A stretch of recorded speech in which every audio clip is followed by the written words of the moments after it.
I love Liberian music.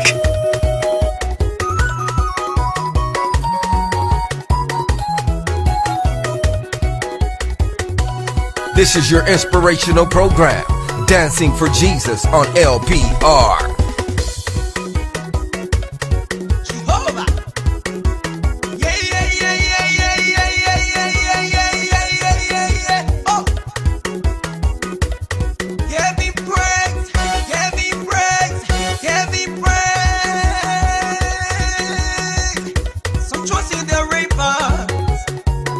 Some trust in their riches, some trust in the mountains. Baba, now you are our praise. Some trust in the river, some worship the mountains, some worship the hills, the valley, the trees. As for me and my household, today we will praise the Lord. As for me and my household, as for me and my family, today we will praise the Lord. Some trust in their money, some trust in their riches, but I trust in Jehovah, who made the heaven and the earth. He's Jehovah Jireh, who provided water in the desert. He made a way when there was no way for me.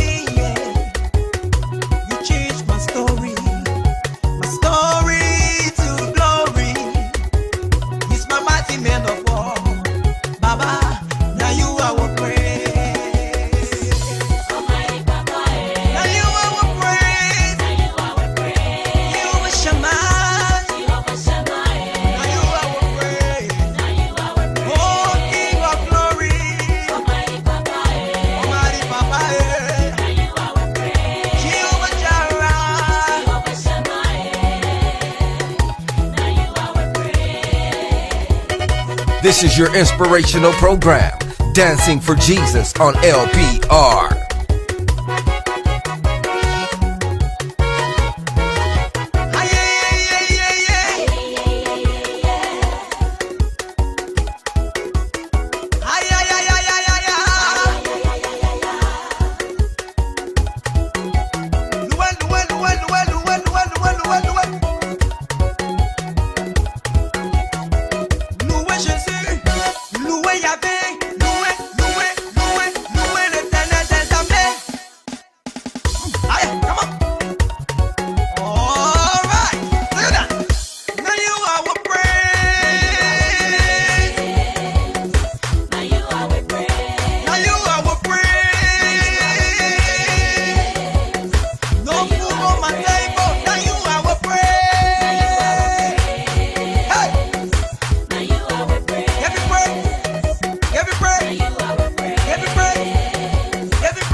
I love Liberian music.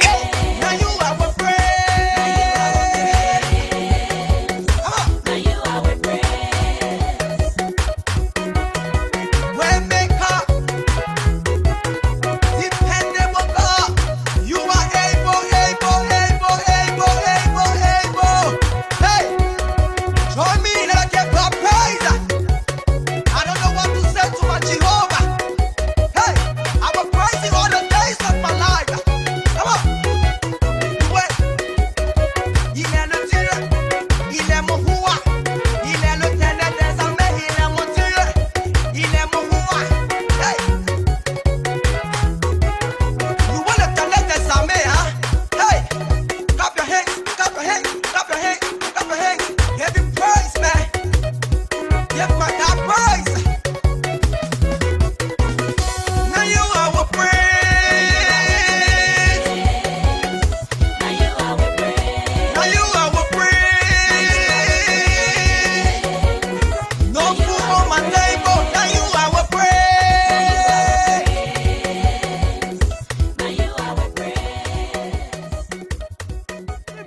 Before you choose to marry him and say, I do, make sure he is a head, not a tail. The tail is a guy who wants to live in your apartment, live in your flat, drives your car, or spend your money, send you to the office whilst he sits down playing with the remote control. You heard? That's not a man, that's a boy. Men are like Christ. Christ provided everything for us, even when it cost him his life. He laid down his life for his bride. You hear what I'm saying? House on the rock, we will tolerate boys for a while, but men grow to boys, or boys grow to men, and men grow taller. Yeah? And this is what the man does. She gives him the food. The foolish man takes it. And he started crunching on it. They say it was an apple. That fruit was disobedience, rebellion, and transgression. Romans chapter 4 and chapter 5. Yeah? And he chewed it. This is what he should have done. I need to borrow a lady. Can I borrow you, Dr. Jane? With your permission, Dr. Bomieleza. Yeah? She's a good wife. Yeah? So she gives the man the fruit. The foolish man eats it. And what he does is he dies with his wife. Whereas what he should have said is, God, my wife has done something crazy, but I'm not going to die with her. Kill me instead. I'll die for her, so that when I die, because I sinned not, I died innocently, I'll go to her grave so that she can go to my glory. I'll go to her hell so she can go to my heaven. I'll go to her plight so she can go to my prize. And because you will not leave my soul in hell, nor will you suffer your Holy One to suffer decay or corruption, up from the grave on the third day I will arise. And because she's one with me, I'm her head, she's my body. When I get up, guess who's getting up with me? What Adam failed to do, Christ had to do. Adam missed out on being the first redeemer. There wouldn't have been a need for a redeemer if Adam had done his job well. That's why Jesus Christ is called the second Adam. You get it? Because it takes a man to redeem man.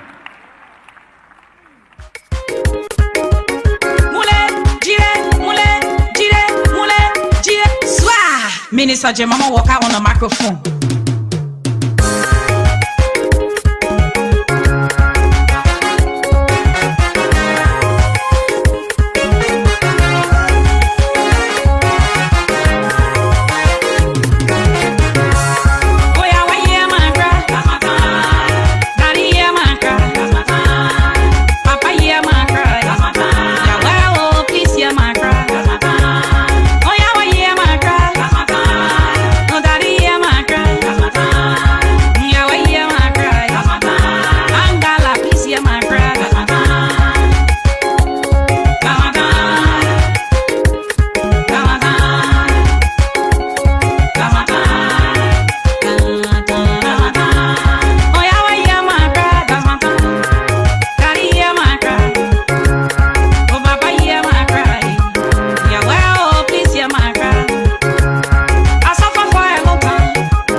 inspirational program, Dancing for Jesus.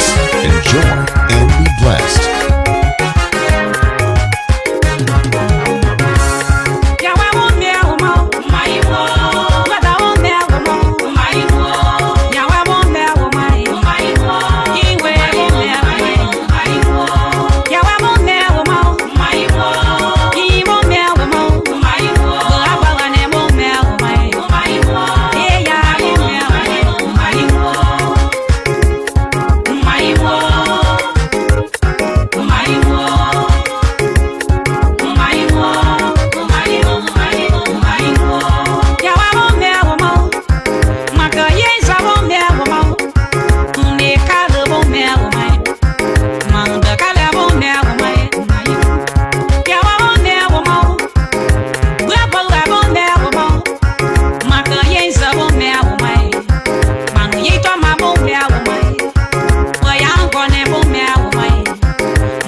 love Liberian music.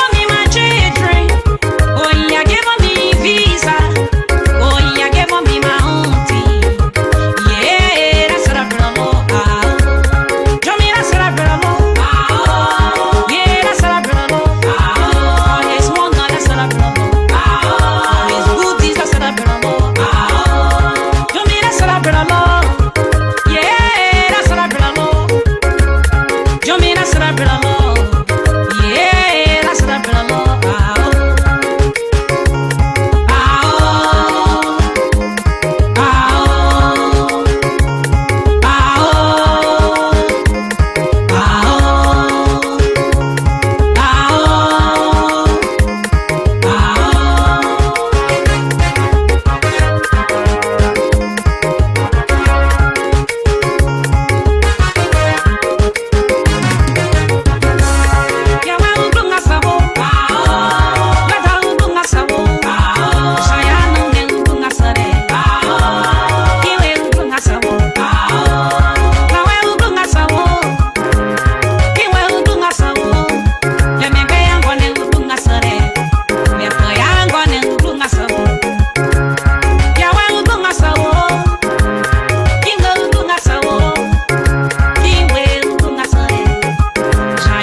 For the best of inspirational music, join Mazola on every Sunday for the program Dancing for Jesus.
L'argent et toi.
Okay, to everybody, I like to say, this whole coronavirus thing is kind of getting serious around here. That it's even slowing our jobs. Our job is kind of being slowed down, and I would like to say to everybody, got to keep yourself safe.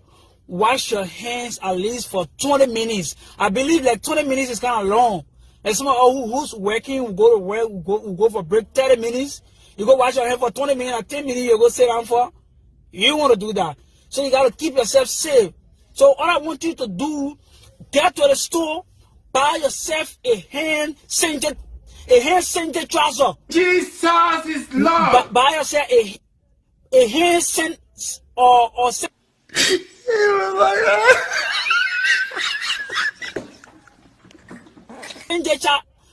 buy yourself a hand scented trouser.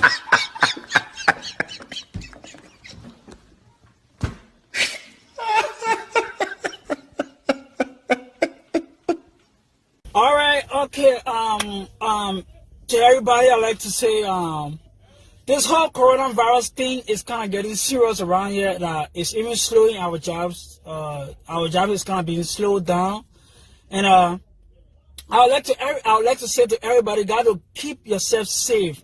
Wash your hands at least for 20 minutes. I believe like 20 minutes is kind of long. And someone who's working will go to work, will go for break 30 minutes. You go wash your hands for 20 minutes, and 10 minutes you go sit down for. You want to do that. So you got to keep yourself safe.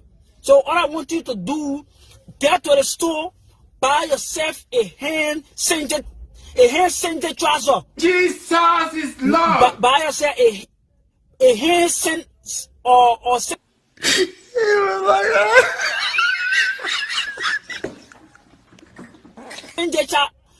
buy yourself a hand scented trouser.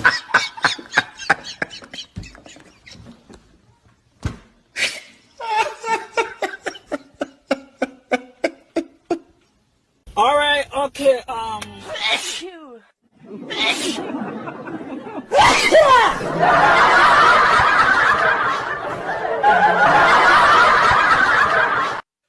Bless you. Bless you. Bless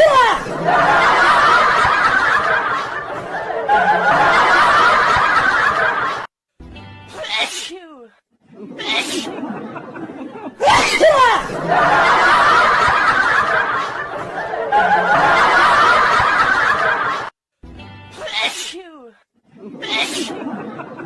Bless you.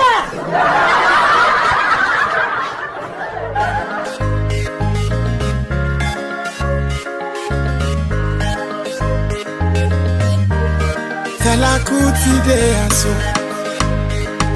Innocent, money making machine. Worldwide. Oh yeah, pray for me. Mama, pray for me. I'm in the jungle, I want to make money. Oh yeah, pray for me. Papa, pray for me. Oluwa, guide my footsteps in this journey. Oh yeah, pray for me. Pray, pray, pray, pray, pray, pray, pray, pray, pray, pray, pray, pray, pray.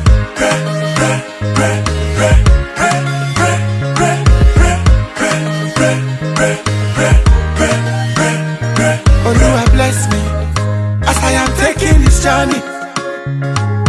The road to success, not be something we funny.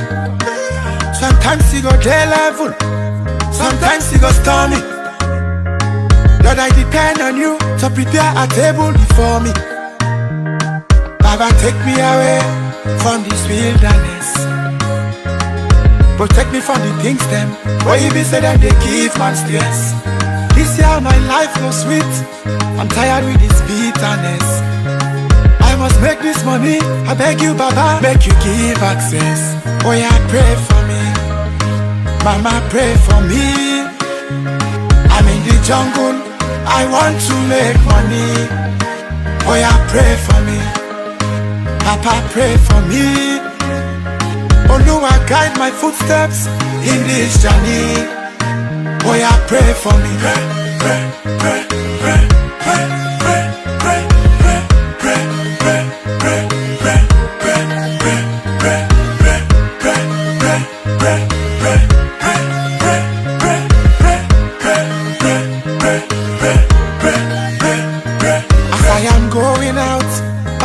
bless my hustle. Give me the courage to move on, strengthen my muscle. As you dey see me so, you don't tell where I dey struggle. My own portion of blessing, I beg make you give me a double. Baba, take me away from this wilderness. Protect me from the things them where you be said that they give man stress. This year my life goes sweet. I'm tired with this bitterness. I must make this money. I beg you, Baba, make you give access. Oh yeah, pray for me. Mama, pray for me. I'm in the jungle. I want to make money. Oh yeah, pray for me. Papa, pray for me. Oluwa, guide my footsteps in this journey. Oh yeah, pray for me. Pray, pray, pray, pray, pray, pray, pray, pray, pray, pray, pray, pray, pray, pray. Oh yeah, pray for me. Pray, pray, pray, pray, pray, pray, pray, pray, pray, pray, pray, pray, pray, pray. Oluwa, bless me as I am taking this journey. The road to success not be something we funny. Sometimes you go day level, sometimes you go stormy. Lord, I depend on you to prepare a table before me. Baba, take me away from this wilderness. Protect me from the things them where you be said that they give man stress. This year my life goes sweet. I'm tired with this bitterness. I must make this money. I beg you, Baba, make you give access. Oh yeah, pray for me. Mama, pray for me. I'm in the jungle. I want to make money. Oh yeah, pray for me. Papa, pray for me. Oluwa, guide my footsteps in this journey. Oh yeah, pray for me. Pray, pray, pray, pray, pray, pray, pray, pray, pray, pray, pray. This is your inspirational program, Dancing for Jesus on LPR.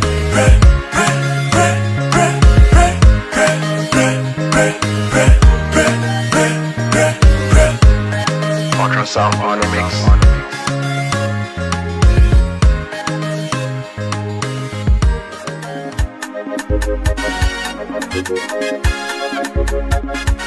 Peace, record.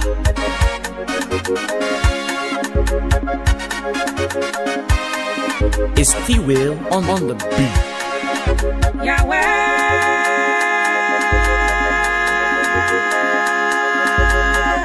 hey Yahweh, hey Yahweh, yeah Yahweh, Yahweh, come for my rescue.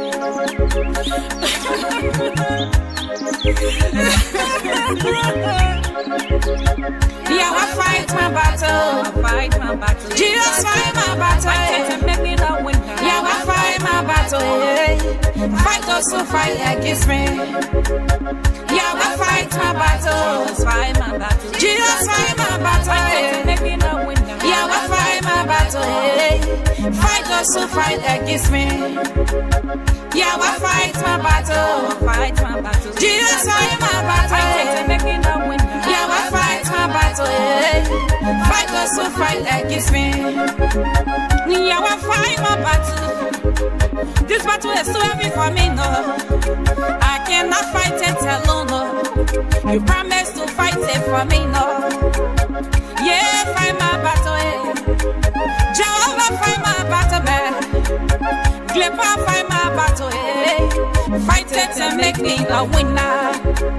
What kind of life when you're living? When I apply for trouble, can I get it? What kind of life I'm living today? Oh? When I appear somewhere they don't recognize me. What sort of life when you're living? My friends are children, but I don't have one, no. What kind of life I'm living today? Oh? When I read my application, they don't accept it. Papa, fight my battle, fight that depression battle, man. Jehovah, fight my battle, fight the suppression battle. Jesus, fight my battle. Lion of the tribe of Julia, miracle working God, fight this battle. for me, Lord. Great that I am, mighty warrior, come to my rescue, Lord. Fight this battle for me, Lord. Oh, fight this battle, Lord. Oh, fight this battle, Lord. Oh, fight this battle, Lord. Fight this. My name is Pressure Bus Pipe. I am from the U.S. Virgin Islands. I say no to the vaccine in the Democratic Republic of Congo or any African country. Africa is not a laboratory, and we Africans are not your guinea pigs. Period. Greetings. My name is Natifa. I am from the Commonwealth of Dominica, and I say no to the COVID-19 vaccine trials in the DRC or any other African countries. Africa is not a laboratory, and we Africans are not your guinea pigs. We stand with the DRC. My name is Hawa. I'm from Rwanda. I say no to COVID-19 vaccine trial in DRC or any country in Africa. We are not guinea pigs, and Africa is not your laboratory. Greetings, my name is Gianna, and I'm representing the Republic of Panama. And I'm saying no to any corona COVID-19 vaccination testing in Africa, in any part of Africa. We're not a laboratory, we're not your guinea pigs. The mother of the royal chanter represent Jamaica West. So right now, we don't want a testing, no way in Africa. See? Blessed. Hi, my name is John Keel, and I'm from Guyana. And I am definitely aware, alert, and anti-COVID-19 vaccinations for Africans in Africa and anywhere else in the world. I don't know who in their right mind would support something like that. No vaccinations for Africans anywhere. Greetings, my name is Eva Escobar, and I'm from the U.S. Virgin Islands. I say no to COVID-19 vaccine trials in the Democratic Republic of Congo or any other African country. Africa is not a laboratory, and we Africans are not your guinea pigs. Period. Hi, my name is Marie Paul, and I'm from the U.S. Virgin Islands, West Indies. I do not support the COVID-19 vaccination trials in the Democratic Republic of Congo. Africa is not your laboratory, and Africa is not your guinea pig. I stand with the people of the DRC. Thank you. Hi, my name is Juliet Madison. I'm from Washington, D.C., in the United States of America. I say no to the clinical trials for COVID-19 vaccine in the DRC or anywhere in Africa. Africa is not a laboratory, and African people are not lab rats. We stand with the people of the DRC. This is Asafa Widamaya, exiled Ethiopian, dub poet and recording artist, saying no to COVID-19 vaccine testing in Africa. One of them people, if you know, say, we will not allow Europe, Asia, or anyone else to use Africa as them laboratory or use black people for any bumbuckler, lab rat, or guinea pig. We say no. I'm Akua Osset from the United States of America. I say no to COVID-19 trials in the DRC and any African country.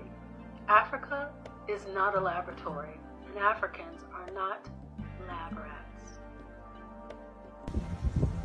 My name is Azia Suleiman, and I am from the United States. And I say no to the COVID-19 trials in the DRC or in any African country. Africa is not a laboratory, and Africans are not lab rats. My name is Melissa Sashako, and I'm from South Africa. I do not support the COVID-19 trials in the DRC or any African country. Africa is not a laboratory, and we are not lab rats. We stand with the people of the DRC. Greetings. My name is Jermaine. I am from the U.S. Virgin Islands.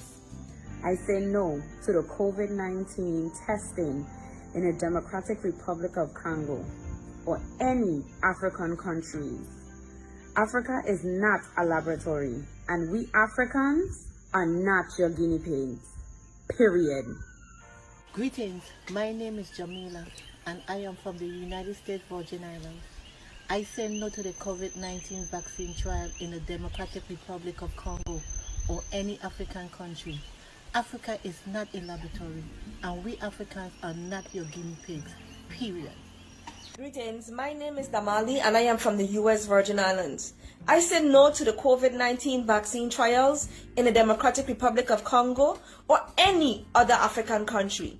Africa is not a laboratory and we Africans are not your guinea pigs, period. Greetings, my name is Charisma Victorine, also known as Queen Elia Shaddai, and I say no to the COVID-19 vaccine trials in the Democratic Republic of Congo or any other African country. Africa is not a laboratory and we Africans are not lab rats, period. My name is Dr. Alicia Blackwood and I'm from Jamaica. I say no to COVID-19 vaccine trials in Africa. Africa is not a laboratory and Africans are not lab rats.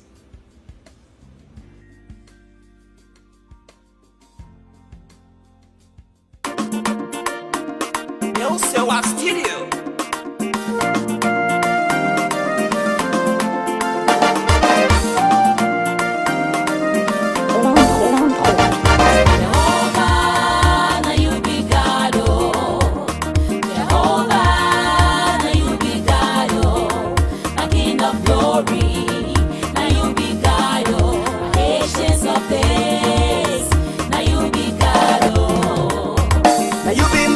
Now you be Jehovah. Now you be master. Now you be El Shaddai. Now you be master. Now you be El Shaddai. Jehovah. Now you be God. Now you be master. My King of glory. I've never seen your kind. My King of glory. I've never seen your type. You walk upon the sea. You raise the dead, you made the blood to see, you bring the day alive. Now you be God, oh, now you be master, Jehovah Nissi, no one like you. Now you be God, oh, Jehovah, now you be God, oh, my King of glory, now you be God, oh, Ancients of days, now you be God.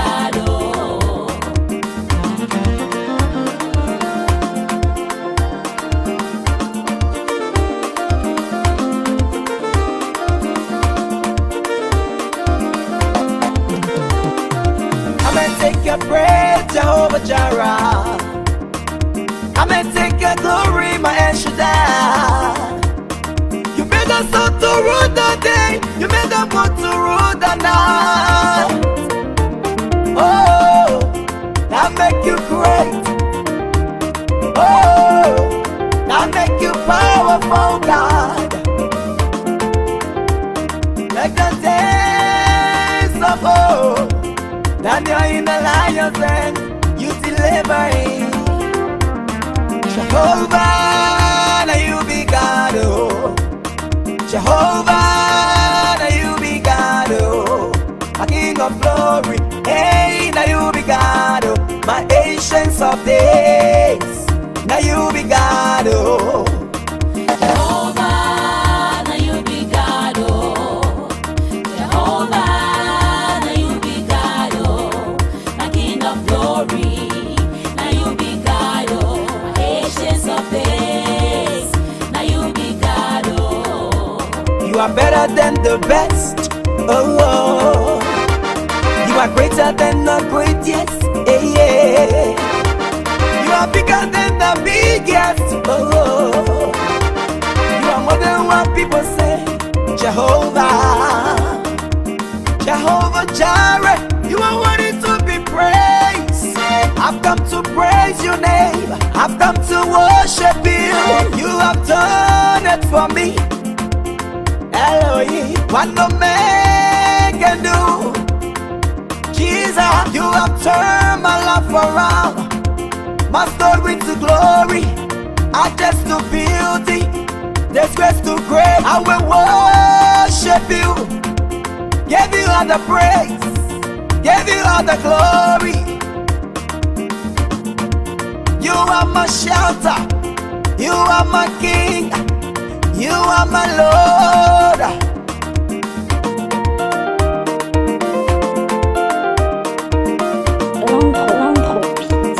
For the best of inspirational music, join Mazola on every Sunday for the program Dancing for Jesus. Jésus, tu es mon réconfort.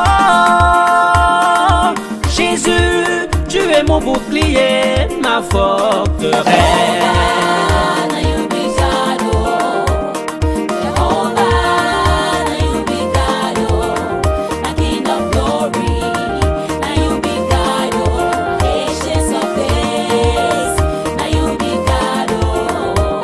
Mighty man of war, patience of days, you never lose in battle, you are always a winner. Victorious God, come and take your praise. Come and fight for me, come and take your praise. Come and have your will. I have no other God to fight for me. I have no other God to fight for me. I have no other one to plead my case. You are my father, you are my mother, you are my sister, father to the fatherless, mother to the motherless, parents to the orphan, husband to the widow.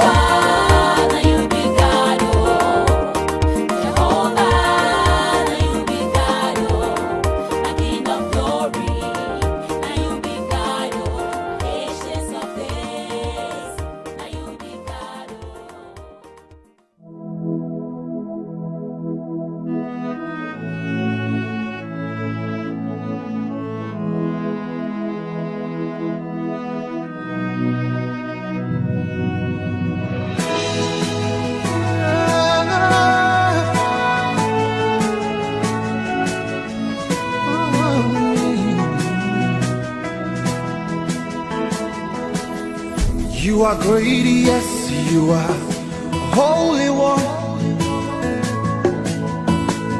Walked upon the sea, raised the dead, reign in majesty, mighty God. Everything written about you is great. You are great, yes, you are Holy One. Walked upon the sea, raised the dead. You reign in majesty, mighty God. Everything written about you is great. You are great. You are great. You are great. You are great. You are great. Oh yeah. You are great. Say you are great. You are great. Say you are great. You are great. Everything, yeah. Everything about you is great. You are great. You are great. You are great. You are great. Oh, you are great. You are. You are great.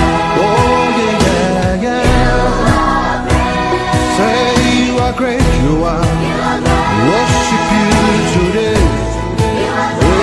Everything about you is great.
on, people, let's dance. Join us as we dance for Jesus every Sunday, where we bring you the latest gospel sounds in town. It's Dancing for Jesus with Mazola Gizzie every Sunday from 11 a.m. to 2 p.m. Eastern Standard Time, right here on Liberia Public Radio, LPR.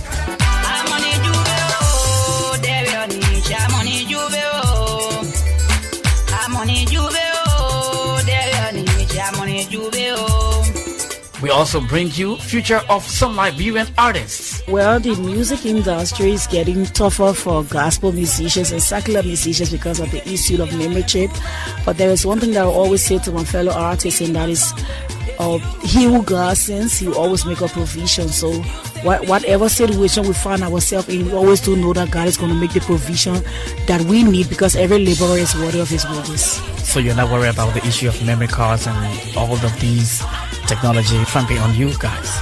No, I'm not worried at all, because God has said to us in his word that we should seek first his kingdom, seek righteousness, and everything else we need will be added to us. Keep tuned to Dancing for Jesus this and every Sunday from 11 a.m. to 2 p.m. Eastern Standard Time, right here on Liberia Public Radio, LPR.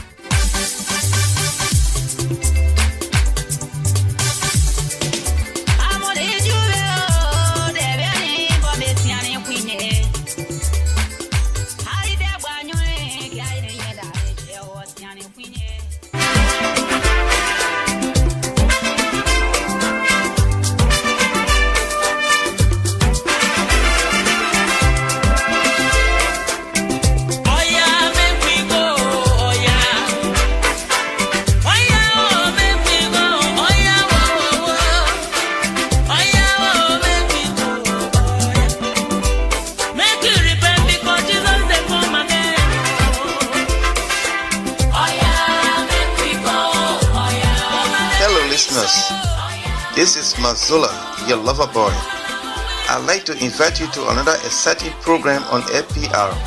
It is called Dancing for Jesus. It is intended to play beautiful, inspirational music to help you turn your life to God. Join me on every Sunday from 11 a.m. to 2 p.m. Eastern Standard Time for the program Dancing for Jesus on LPR. This is our way of showing appreciation to God for the good things He has done for us and continue to do. Don't miss this opportunity. Join Mazola Gizzie on every Sunday from 11 a.m. to 2 p.m. Eastern Standard Time for the program Dancing for Jesus live on LPR. Please be there, because I will be here to rock it down for you.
Hi everyone in radio and television land. This is the TV service of LPR, Liberia Public Radio. We broadcast from Philadelphia.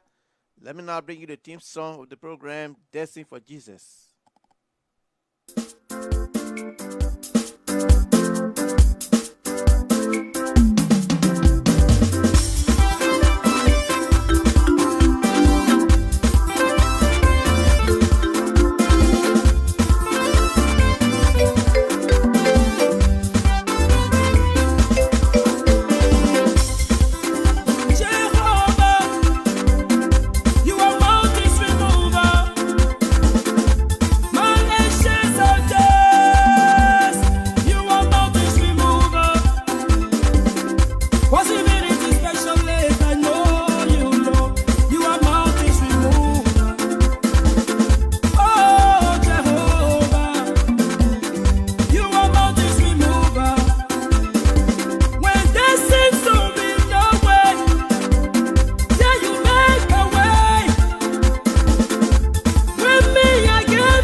friends in radio and television land, once again, we want to welcome you to LPR, Liberia Public Radio.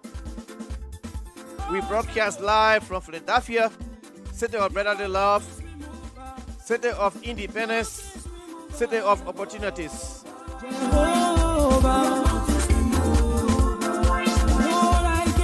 Welcome to your inspirational program. A program that is designed with you in mind to bring you beautiful inspirational songs to help you turn your life to God.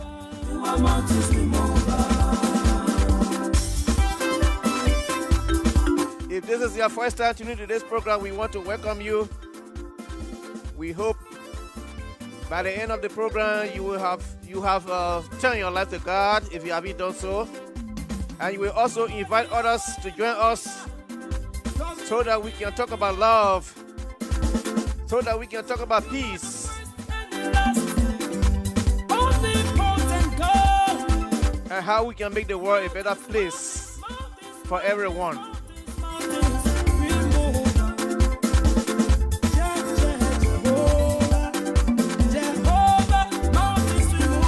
Let me encourage you to please tune the volume loud of whatever device you are using to monitor this program so that you can hear the various messages in the various songs that I have selected for you on this program this beautiful Sunday. For the beautiful people of the world, the children of God. And every tongue confess that Jesus is Lord. No matter your size, you mountain. No matter your weight. No matter the situation you find yourself in today, please remember that God is with you and He is always ready and prepared to solve your problems. Therefore, you should not be unhappy on Sunday. This is the best day of the week and also the beginning of the brand new week. You must be thankful that you are alive to welcome in the brand new week. You are not better than those who have died. Perhaps God is using you as a medium to carry out His functions, His desires in this troubled world. You must be blessed and happy because you are one of those selected to do the job.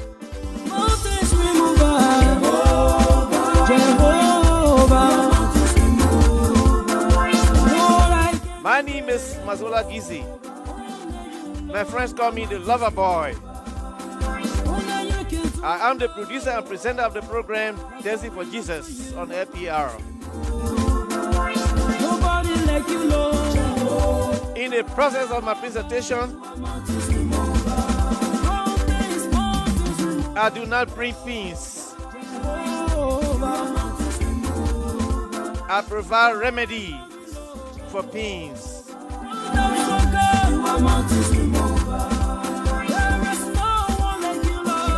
Welcome to my kingdom of entertainment, kingdom of information, and kingdom of education. Thanks for being awesome.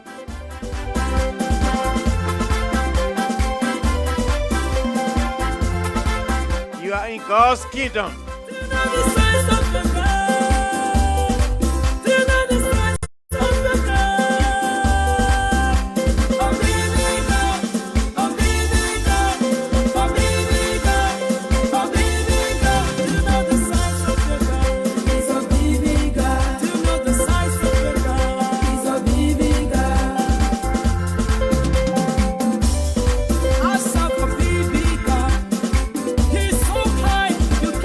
Yes, folks, that's a beautiful song there. Our team song of this program, Dancing for Jesus. It is called Mountain Remover. And so today's a special day. We have a guest here that will be I'll be bringing on around about 12:30 Eastern time. That's Simo Mata. I see here a lot of allies. A lot of allies are here already. Ready for this brother here. I see Frank Taylor. I see the general herself. Lydia Juice is in the building. And also Joy Talawoda. I see you right here. I see a lot of sport lovers here, sport administrators and what have you. They are all here. I know they want to hear from that German player they call Simo Mata. So please hold on. We're going to dance first. And then, you're getting ready. You know that Sunday, that the players like to eat. You know that, right? Because they burn a lot of calories. To be an athlete, you have to, eat good food because the energy that you utilize is not easy. The jogging alone is not easy, my people. Hard work. So right now, Simo is eating. He try to take some energy, okay? So we'll be bringing him. But for now, let me welcome all of you once again. Thank you for your time. Thank you for your love, as always. Without you, I wouldn't be here. I'm thankful to all of you who usually appreciate my program and always find time to join me here. Words are insufficient to thank you, to show you my appreciation. And today I'm also happy. I'll be giving you, I'll tell you something that really made me happy. Sometimes some of these things we do, people recognize your effort, and there are some who just criticize. Everything you do, they don't appreciate you, what have you. But there are others who appreciate what you do, and they do little things to encourage you, to motivate you to want to do more. So before I play the next mission, let me just tell all of you, remember, I think 2 weeks ago, a gentleman watched my program. It was my first time seeing him, actually. And during the conversation, he was, you usually write or text something on the Facebook or whatever you on the page. And this brother said, well, he always donate to programs that he appreciate or he love or whatever you. And then he told me, look, I like your program, and I want your address. I'll be sending you a T-shirt. This brother, I think he has a printing company or whatever. We'll be telling you more about that later on. And then, he gave me his email address. And after that, this gentleman, I sent him my address. And ladies and gentlemen, to tell all of you that there are some people who tell you, when they say, there are some people when they say, I will do this, they will surely deliver. There are some people who will make promises and they never fulfill. And there are those, and that's how you can identify people. When you tell somebody, I will do this, be a man or be a woman. Nobody is forcing you to tell someone, I will do this for you. But if you willingly decide to say, I will tell the individual, I'll do this for somebody, let it be from your heart, and also you are prepared to fulfill your promise. And so this brother made me a beautiful T-shirt. Here's a T-shirt that the brother promised me. Beautiful one it is, right? So you can see here, Mazola Gizzie, Dancing for Jesus, LPR Radio. This is for a brother. His name is Alex Loving Bajulo. Alex Bajulo is the name. He's all the way there in Missouri, Columbia, Missouri. So this is my gift from somebody who I don't know. I've never met him. We have never had any conversation. But he just watched this program that you are watching right now, and he fell in love with it and decided to give me a gift. So I want all of you to please join me to thank my brother. So I'm going to give him an applause for this beautiful gift. I love it. And thank you very much, my brother. I really appreciate you. Once again, his name is Alex Loving Bajulo. That's his name. Okay? So let me give you an applause.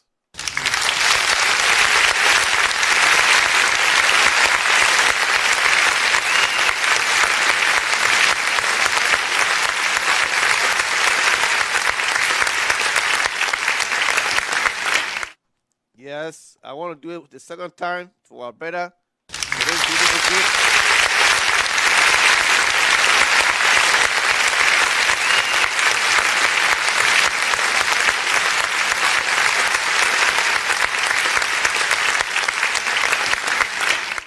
I believe you can see it now clear. It's clear. Mazola Gizzie, Dancing for Jesus, LPR Radio. So I'm thinking about something. Maybe I will contact this brother. I'm thinking about printing some T-shirts, and give it away, but we have some program here where you will call or whatever. Maybe I'll ask a question, and if you can answer that question correctly, you will be winning a t-shirt. So stand by for that. I'm working on that. Through the instrumentality of this brother, he has given me encouragement. I believe the FPR management will be pleased that at least there's somebody who has appreciated one of our programs on FPR, and he has willingly donated this to me as a gift. You can imagine how I feel.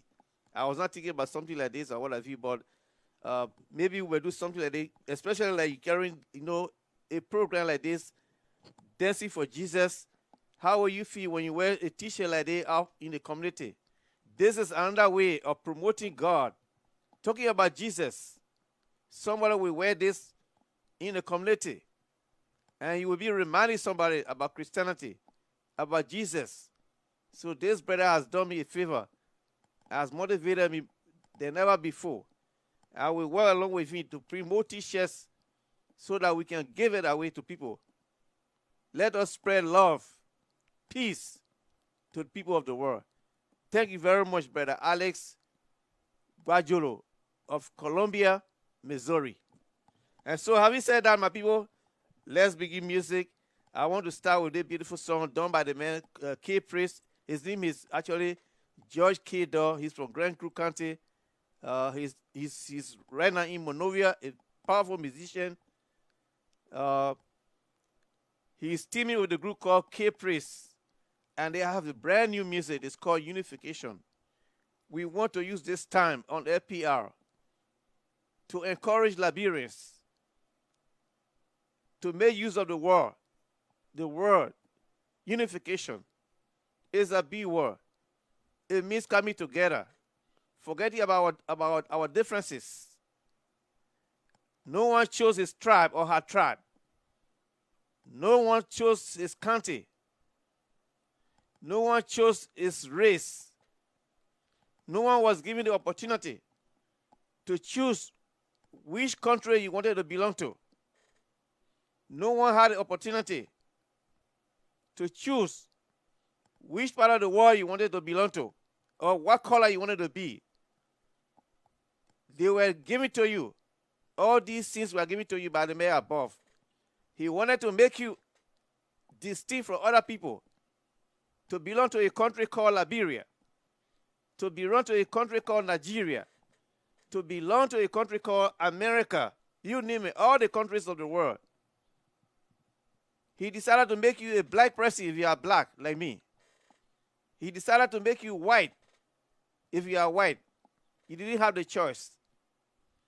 But he decided to give all the various colors, because when you have various colors, it looks beautiful. Multiplicity of colors make things look very beautiful. Look behind me, you see different colors, right? Look what I have on. I don't have one. I have yellow, I have green. That makes it beautiful, right? So that's how the world is beautiful, because of the different colors of trees, of living and not living things, of human beings. Let's enjoy music. It is called Unification, done by the mayor, George K. Daw from Liberia, along with the group K Priest. Here we go. Special presentation from Minister K Priest and Jebli. Mama Liberia, let's come together, y'all.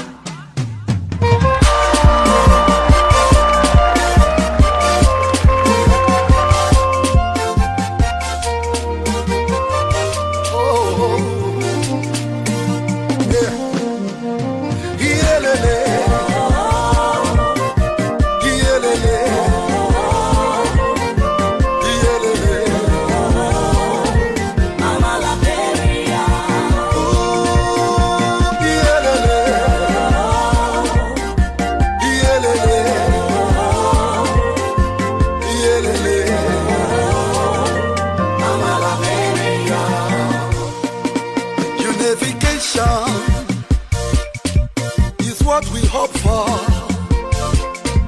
Mama Liberia, is what we have.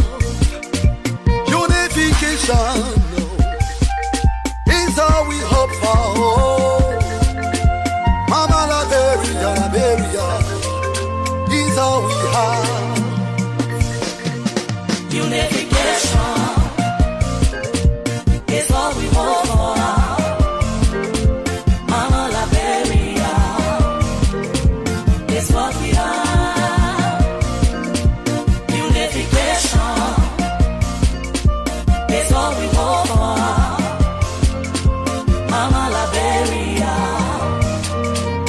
is what we are. Say no to hate, say no to war. Let's come together. Mama Liberia is all we have. Let's come together and build this land. Say no to war, say no to hate. Mama Liberia is all we have. United we stand, divided we fall. Let's come together. Mama Liberia is what we are. One nation under God.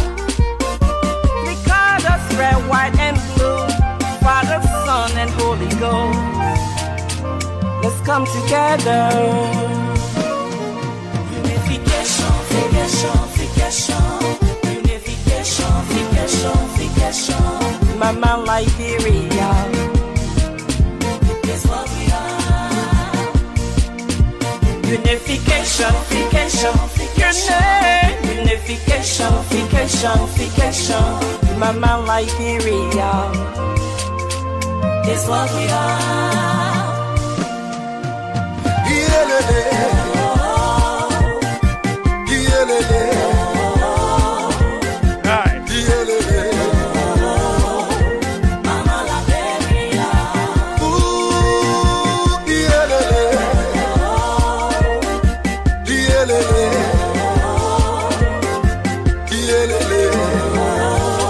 Dancing for Jesus.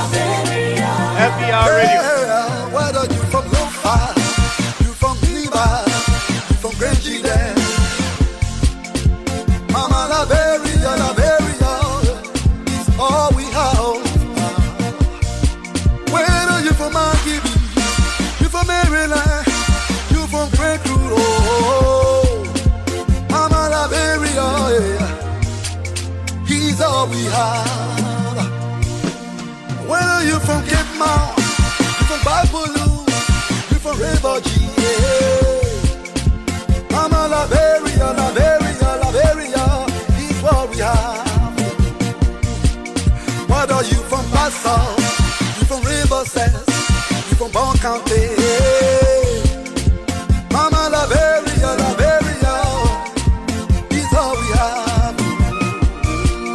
Whether you from Sando, you from Bomi, from Osurado, oh, Mama Liberia is all we have. The love and liberty brought us here. With peace and unity, we shall stand. The Lone Star forever, eh. The star will shine forever.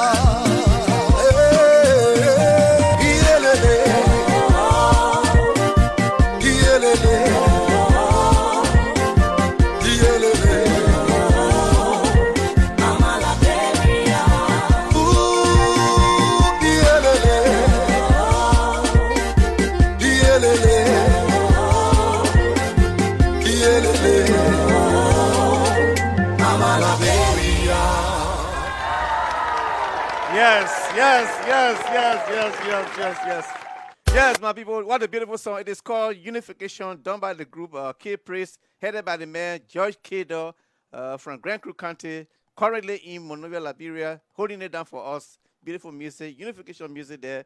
Going to promote our song here. We want to appreciate our brother and his group for that beautiful music. It's good, right? I know you enjoy it, right? The lyrics. Where are you from? Wherever, all the various countries.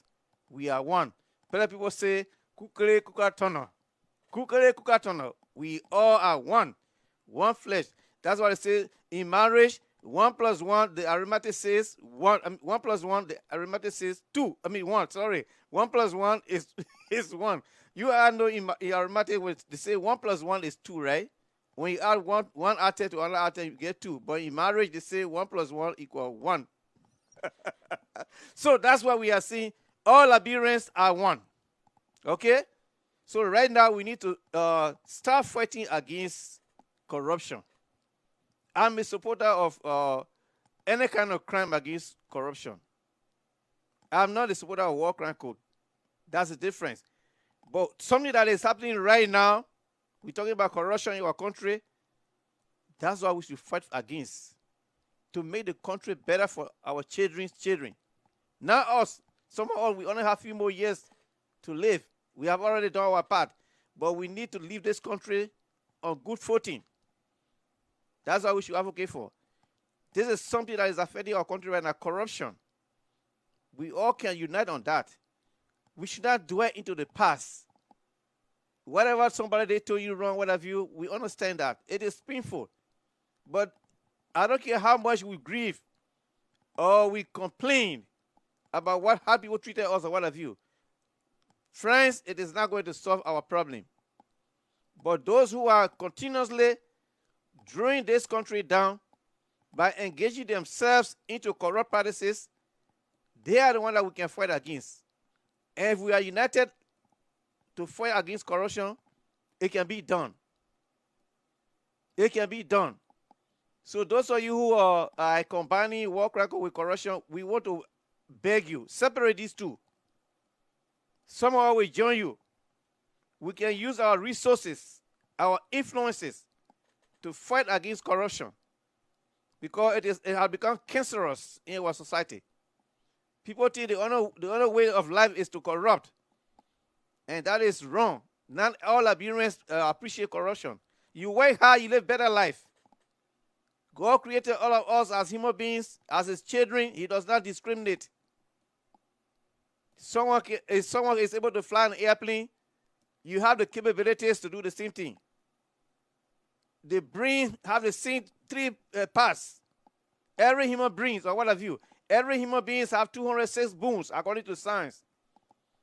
Even a baby, once that person is a human being, if you count the bones, it will be 206. You have 32 teeth, a normal person. In case of accident, maybe you fall and you break some of your teeth or whatever, or maybe, like some of us, I want to do, you can see, I extracted one of my teeth. You know the reason? I don't like dentures. So I prefer removing it. They're going to have dentures or whatever. I don't like those teeth. So, they have individual differences, but every normal human being is supposed to have 32 teeth. So let us think about these things and fight against corruption. That is my message today. I want to tell all of you. Some of us are waiting to talk against these things here. How we can go about doing it? Bring people on some of these programs. Let us talk about the corruption with respect, not to insult people or what have you. Because the deformation of character is what we don't like. We see it has been proven every now and then. You can see most of the time when some of you complain about somebody being corrupt or what have you, and at the end of the day, that person is set free. So we need to evaluate ourselves. Before you accuse somebody, make sure you have the facts against that person. I've always told all of you, it is not assumption or insinuation that can make the difference. If you don't have facts against somebody, remain mute, but do not accuse people falsely. You defend someone's else's character, it is wrong. Many of us have accused people for embezzlement, that B word. In other words, they stole our money, they did this and that, and they corporation, what have you. Some of these things, we don't have the proofs. We assume that this person did it or what have you. Sometimes some of us, we don't know people's account or what they have in their accounts. You see somebody building a decent house, if that person is a government employee, the first thing you think about, that person is stealing. You don't think that the man or the woman got his or her money through hard work, through education or professional status or what have you. That's why I can remember during the coup, somebody was killed. I think one of the ministers who was just appointed as Minister of Commerce and Transportation. That gentleman didn't even spend, I think, 3 months in his office when the coup took place. And they killed him. But he was a guy who got all his money. He earned his money. He was not corrupt. But because he was part of the government, he was among those 13 that were executed right behind BTC on the beach. So these are some of the things that we do to one another. When you accuse somebody falsely, you defame that person's character, it is very difficult to build. Okay? So my brother is here. I'll be bringing our brother in the next let's say 35 minutes. Simon Mata will be here. 12:30. I'll be bringing Simon Mata to have conversation with him. But let me acknowledge the presence of the brother that give me the T-shirt. He's here. That's Alex Loving Guajolo. That's his name. This brother lives all the way in Colombia. That's in Missouri. So I'll be contacting the management to allow me to prepare a promo for this brother. You know, this is his flyer. So he has a printing company where they print T-shirts. You can see the picture of T-shirts, hats, mugs, and logo designs. So this guy has a company, a Liberian. So he's right here in America with this kind of business. We need to promote him. I'm not saying it because he gave me T-shirt, but we always encourage you Liberians who are in business or doing anything that we want other Liberians to know what you are doing. We want to promote your business, so make use of the services that we have to promote you, because we feel proud a Liberian having such an entity in America. So we'll be telling you how you can order some of these things. You can contact him to be able to produce whatever you want. You know, some of you have like clubs. You like to wear uniforms during your programs or what have you. You know, some of you have other things that you want to advertise or what have you. You can contact this brother. He can do it for you, less price and what have you. So we'll be preparing a promo for him. But just to let you know that this is a printing company, you know, owned by a Liberian, all the way there in Columbia, Missouri. Okay? So before I forget, we talking about Liberianization. You know, one good thing we have had was when our president was playing football, he put us on the map. Some of you can still see those videos when he was giving his award right here in America. You can imagine. The hall was jam-packed, and a Liberian was called upon to receive an award for the whole world. We all felt proud at that time, Liberians. Wherever you went, oh, Liberia, oh, Liberia. Even there are some of us who have enjoyed from the name Joy Weir. If you carry his picture, I remember a fellow was telling us in Cameroon when we went there, the national team, he told us that he just carried a picture of President Joy Weir. That time he was just Joy Weir, and said, "Oh, that's my friend," or what have you. And they were not even relatives or what have you, but because of the picture they saw over here, this and that, and he knew he was from Liberia, the guy got some gifts from the people. He even got a job just for using George Weir his picture to the people in Cameroon. He told all the story when we went there, Lustar. So I got to try to tell all of you now, today is another day that Liberia can again be recognized positively. You know, the American Idol competition, today is the final, and we're happy to have one of our citizens, one of our compatriots, they call her Just Sam, a Liberian lady, will be contesting. The final is today. So we encourage all of you to please try to vote. The more persons you're going to have, she will win. She could win, and Liberia will once again be on the map, just like what President Weir did. So we want to encourage all of you. The voting will start at 8 p.m. Eastern Standard Time. So please log in. That's www.abc.com.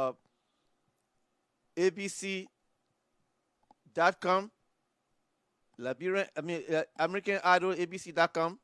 Please log in there and vote for our sister. Okay? Today is the final day.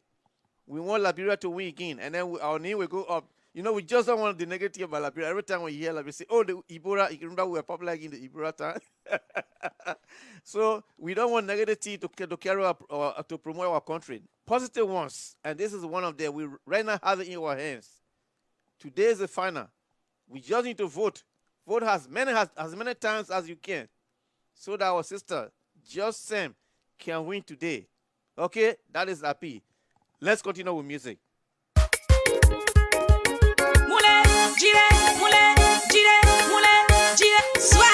Minister Jemama Walker on the microphone.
Liberia's time to win the American Idol.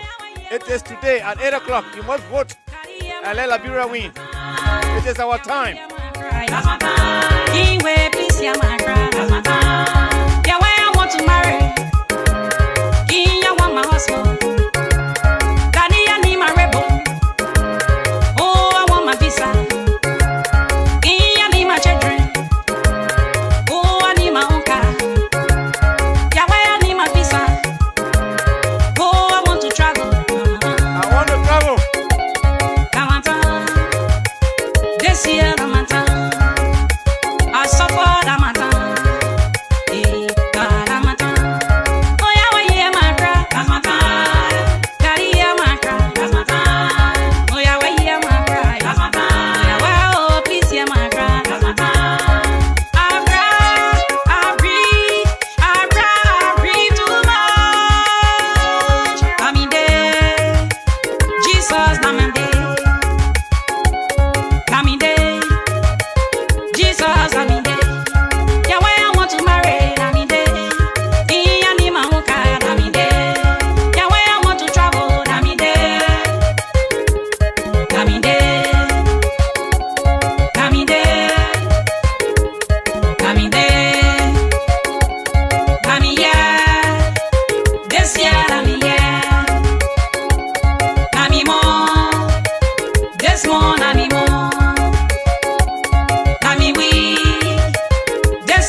Time to celebrate. If you are celebrating your birthday, we want to join you on behalf of the management, board of directors, and the staff of LPR.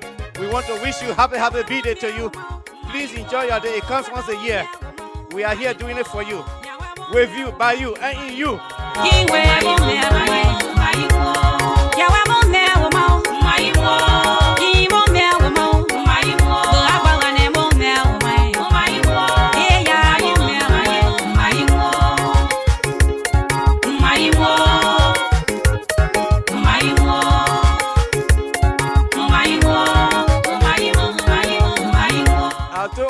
Today the players are here. I see Alice Brown.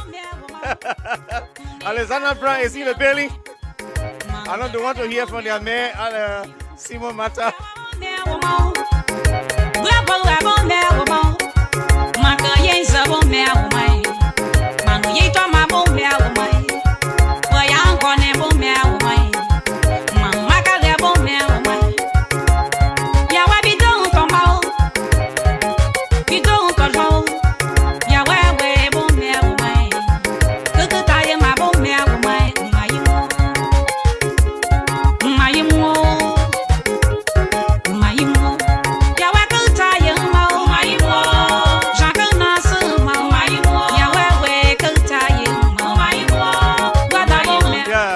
Song done by the lady, beautiful lady from Nimba County.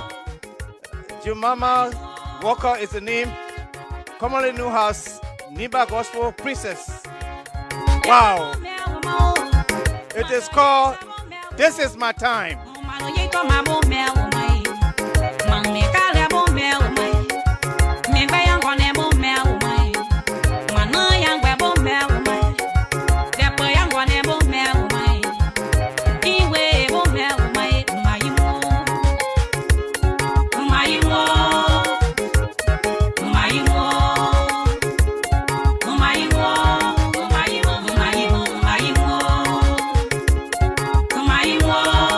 Let me just make this announcement quickly. For all of you there, mostly the allies of Liberia, get ready. I see here Alice Brown, Joy Taylor-Wooder. I see Frank Taylor.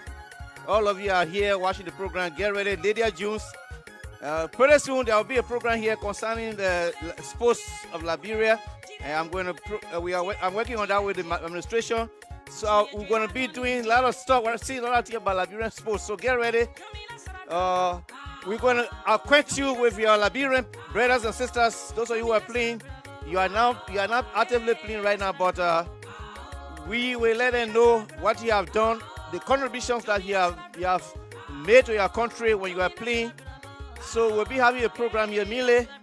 I'm working on that. Pretty soon we'll start, and I'll be bringing athletes from Liberia all over the world, so you will know some of these guys. Where they reside currently, they are no longer playing, but they stay involved in Liberian sports or what have you. So we are working on that, okay? But just to give you that information ahead of time, we'll be bringing it to you. The people that represented you, that wore the jersey, red, white, and blue, on behalf of Liberia. You will get to know them. It is LPR, your love station, your #1 station with qualities. It's one that celebrate it's good things that celebrate to me that celebrate yeah, that celebrate to me that celebrate yeah, that celebrate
As I sat there in silence, so exhausted from all the screaming,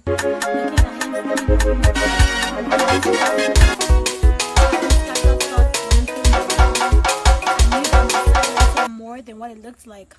I folded my hands around my body, letting it feel like I'm clothed and that this was all a dream. I sat there for hours waiting to be woken up and pushed back to reality, but all I could see was darkness and scattered clothes that looked like mine, telling me that it wasn't only my body and heart that was left to die. He left me scarred, letting the only ringtone in my ears and mind be the sound of my voice screaming with loud words, making me to sink deeper into the darkness he created, causing me to have nightmares that has brought this fear, which causes me to be scared whenever night comes. I desperately wait for good nights and sweet dreams to feel like a normal girl going to bed and having dreams of a crutch, but the nightmares are there waiting to be stirred from the closure of my eyes. You see, they haunt me, they tempt me, they torment and traumatize me, and in that time, all I see is his face, which brings back all the hate and rage, and it's like I've turned a new page and let the cage relay all the hurts, the broken emotions, the scars, and they all dance on a stage. I wake up every morning putting clothes on the broken pieces left of me, trying to blend in and be me again. I smile too hard, hoping so bad that maybe, just maybe, it'll extend and be like a magnet drawing the other pieces of my heart back to its pride. But I've become so fond of pain, and it's all like a game that has nothing to win. But the only thing that keeps me going is a smile that never reaches my eyes but tends to put away the dark sides. Saying each day to myself, it'll be okay. thinking that the more I say those words, the quicker it starts to take effect. But then again, I'm stuck between two worlds, and I'm wondering which one will permanently be my home. As I sat there in silence, so exhausted from all the screaming, looking at him stealing away my rights to have my first kiss and be happy, having scattered thoughts running through my mind, I knew that my silence had more than what it looked like. I folded my hands around my body, letting it feel like I'm clothed and that this was all a dream.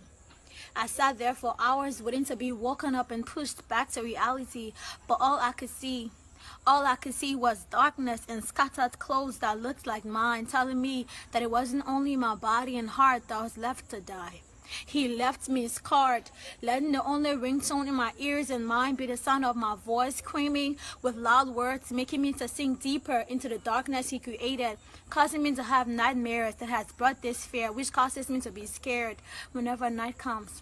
I desperately wait for good nights and sweet dreams to feel like a normal girl going to bed and having dreams of a crutch, but the nightmares are there waiting to be stirred from the closure of my eyes. You see, they haunt me, they tempt me, they torment and traumatize me, and in that time, all I see is his face, which brings back all the hate and rage, and it's like I've turned a new page and let the cage relay all the hurts, the broken emotions, the scars, and they all dance on a stage.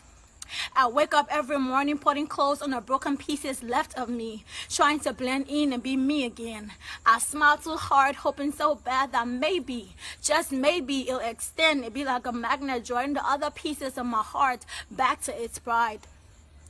But I've become so fond of pain, and it's all like a game that has nothing to win. But the only thing that keeps me going is a smile that never reaches my eyes but tends to put away the dark sides. Saying each day to myself, it'll be okay. Thinking that the more I say those words, the quicker it starts to take effect. But then again, I'm stuck between two worlds, and I'm wondering which one will permanently be my home. Okay, my people, what a beautiful poem there. Done there by our sister. That's our Liberian girl bringing out for you to listen to her poem. Articulately said, we want to give her an applause. That's a Liberian girl there with that beautiful poem. Thank you, sister.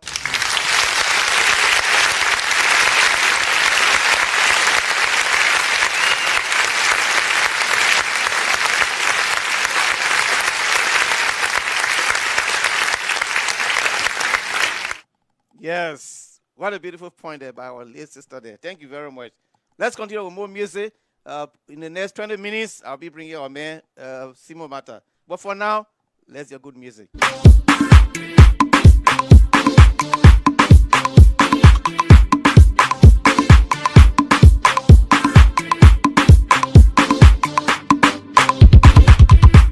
You take it before, do it for me. You are my biggie girl, waiting for my good.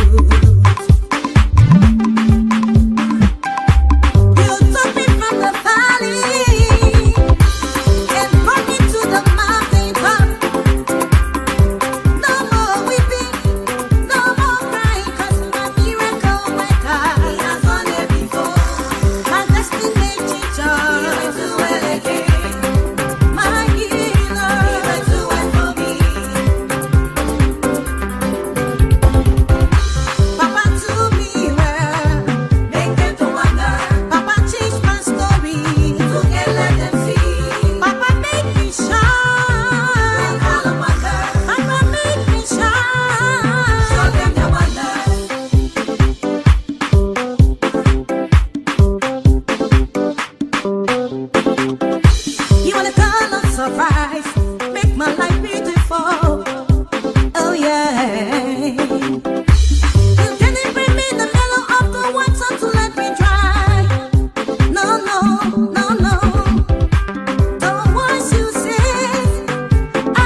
want to welcome Car Jebo all the way from England. Tabella man is in the building. The wizard dribbler, Car Jebo. Play football, see the world. Player see player, player hard. Nehole. Amina Bonu. Tangawizi, Hakuna Matata. Oh, my people, Kajabo is in the building. Okay, we are gradually coming. We have like 10 more minutes to bring in Simo Mata, but let me bring this song here. Beautiful one indeed. Fight My Battle is the title of this song. Another beautiful music done by our sister, Jumama Walker. She's from Niba County. They call her Niba Gospel Princess. Wow, what a big title she had. The entire county talking about the princess of gospel music from Nimba. Jumama Walker is the name. She's going to do something for us. It is called Fight My Battle. God, you have to fight our battle. Fight our battles. We are suffering. We are catching hard time. The virus, COVID-19, has locked down the entire world.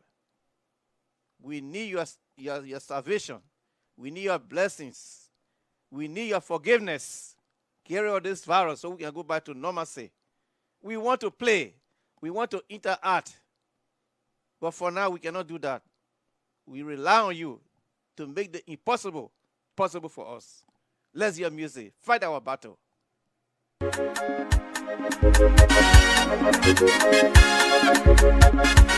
Peace,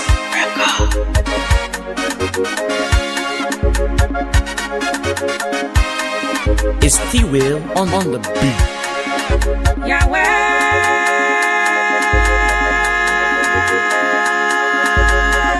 Hey, Yahweh. Hey, Yahweh. Yeah, Yahweh. Yahweh, come for my rescue.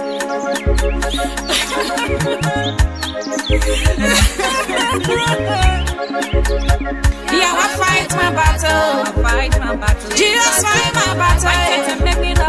Yahweh, fight my battle. Fight those who fight against me. Yahweh, fight my battle. Jesus, fight my battle. Jesus, fight my battle. Yahweh, fight my battle.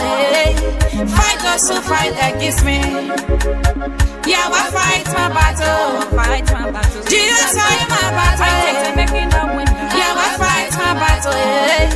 Fight those who fight against me. Yahweh, fight my battle. This battle is too heavy for me, no. I cannot fight it alone, no. You promised to fight it for me, no.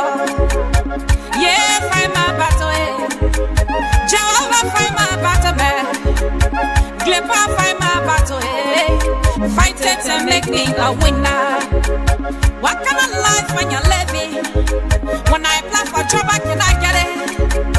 What kind of life I'm living today? Oh?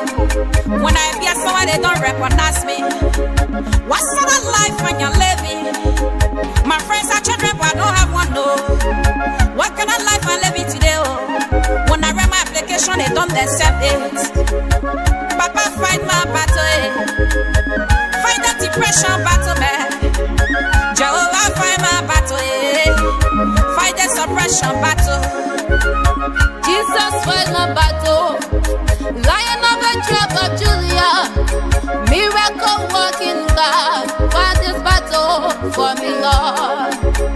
Great that I am, mighty warrior, come to my rescue, Lord. Fight this battle for me, Lord. Oh, fight this battle, Lord. Oh, fight this battle, Lord. Oh, fight this battle, Lord. Fight this battle for me, Lord. I am qualified, they say I'm not. I am capable, but they say I'm not. Those are working today, we all graduated together. Jehovah, what is wrong with me? I used to do their own way and send me for them. They used to look for my paper before they pass. These people are way younger than me today. I have become a backup to them.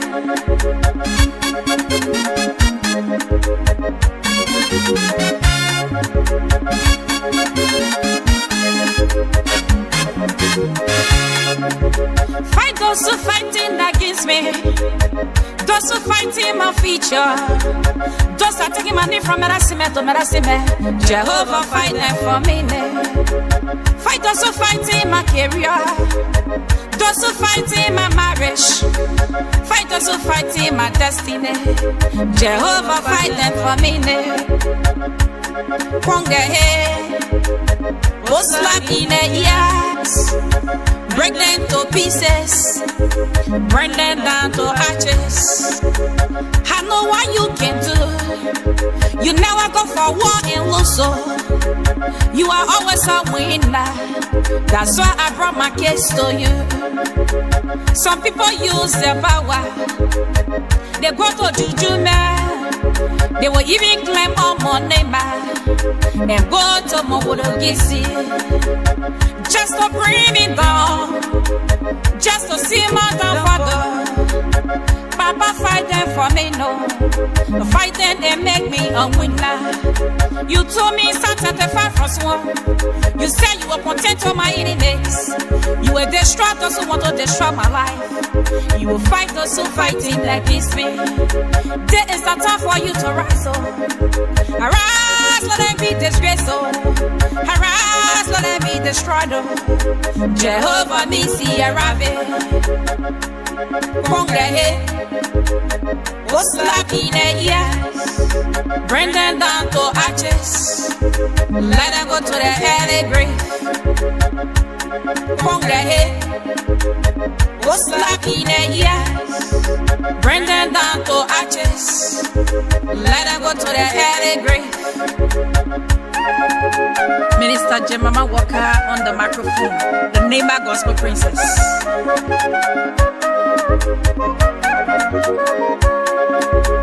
The doors you make on the ground for your people to walk on. Whosoever person I want to use it against my life, now come out a powerless in the hands. The tricks you make in the bush to wave the branches to you, Lord. Whosoever person I want to use it against my life, now come out a useless in the hands. Wherever they are gathered, in a meeting with my Lord, I chose up in the meso. I command them to be destroyed. I command my glory out into your hands. My coming into your hands, oh. Shadow me and cover me with your blood, and place me on your wing. Fight the suppression battle. Fight the jobless battle. We are calling of God. Listen to the music, my people. Fight My Battle is the title of this song, done by a princess from Niba County. Nibayans are great people, educated people, fabulous people. Her name is Jemama Walker, princess of gospel music from Niba County. Fight My Battle. Wow. Fight this battle, Lord, and make me a winner, Lord. Thank you, Jesus. Jesus, thank you, Lord. Thank you for my job, Lord. Thank you for my children. The joy you give back to me, Lord. Jesus, thank you, Lord, for answering all my prayers, for making me an overcomer. You are great, great in battle. Yeah, thank you, hey. Hey, thank you, Yahweh. Bye, thank you, Baba, for the joy you give back to me.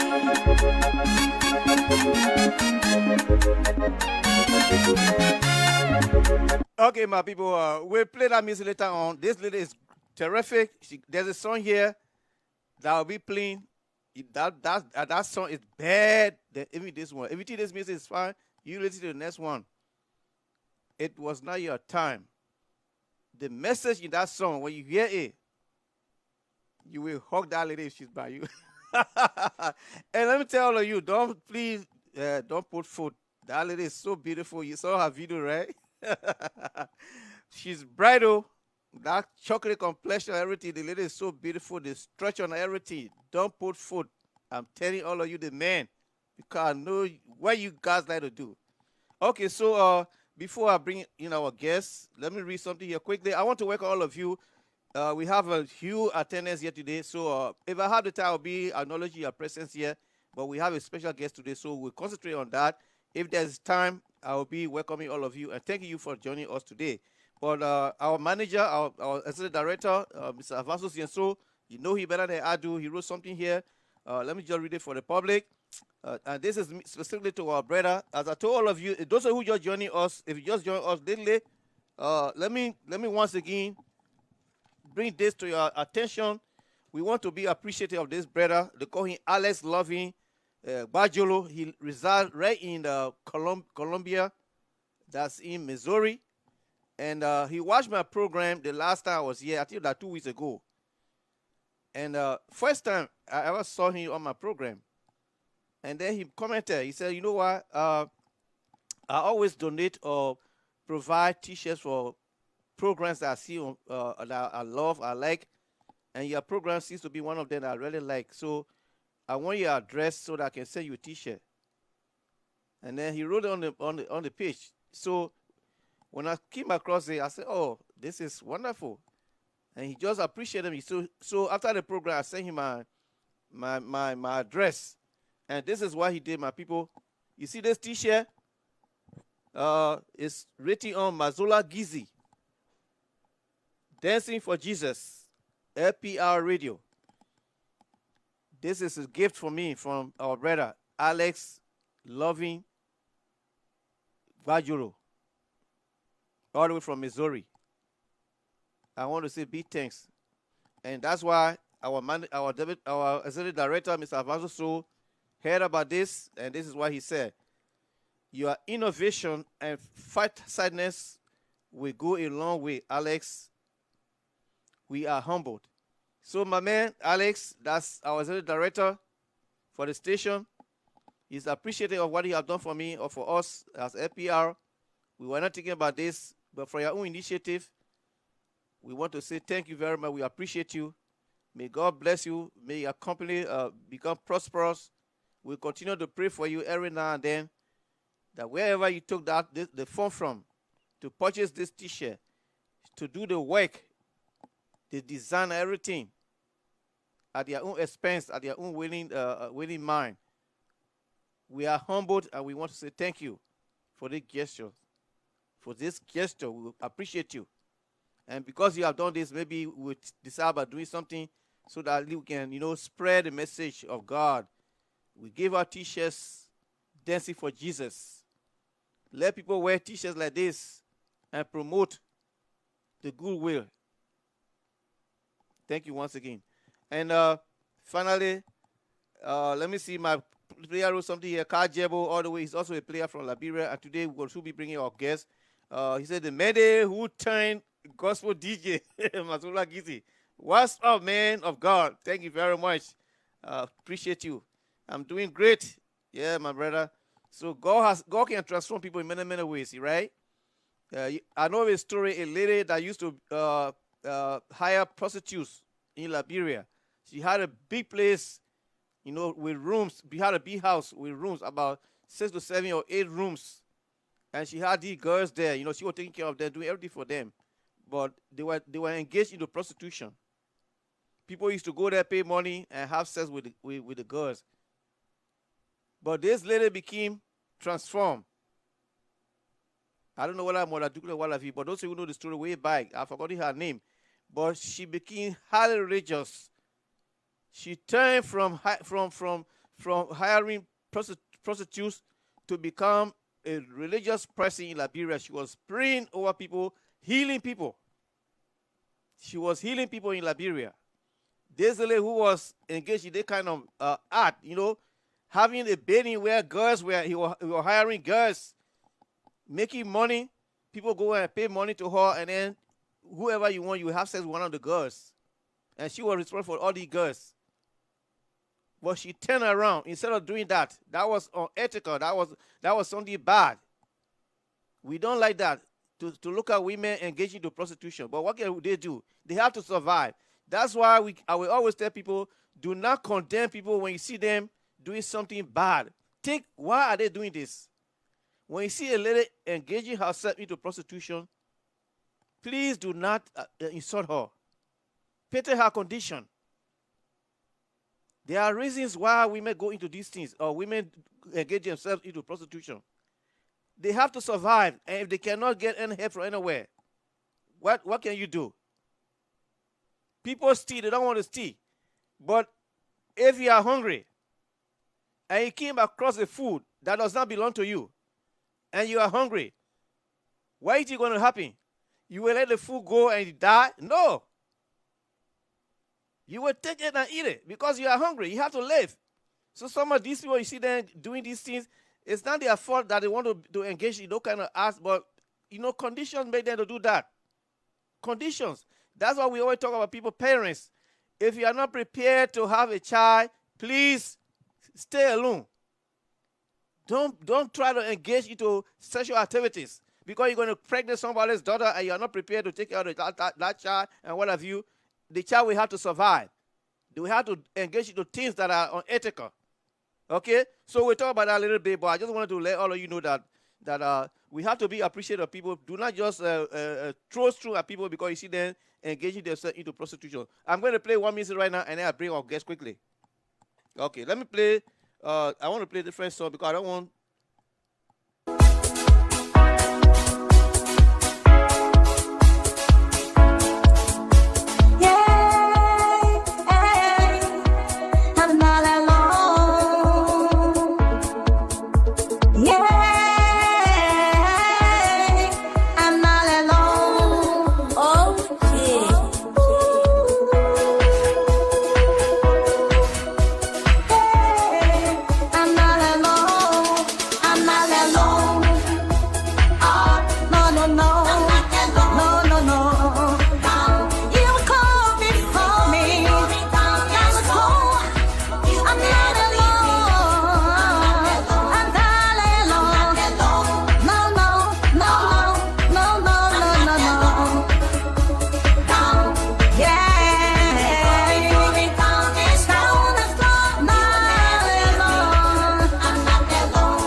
Okay, folks, let me just test it. Hello, Siba, are you there? Good morning, Doc. Yes, I am. Okay, all right, folks. Once again, we want to welcome everyone to FPR. This is the program Dancing for Jesus. And today, as I said earlier, you already post, we are going to host one of the greatest players, football players from Liberia. He played for a couple of teams in Liberia, Invisible 11, and as far as to the senior team, the national team of Liberia, the Lone Star. And so let me welcome my friend and brother, Simon Mata. Simon, welcome to FPR. Thank you very much, Dr. Gizzie. It's a pleasure being on your program today. Thank you. You are also doing something great for our Lord Jesus, and it's a pleasure being on.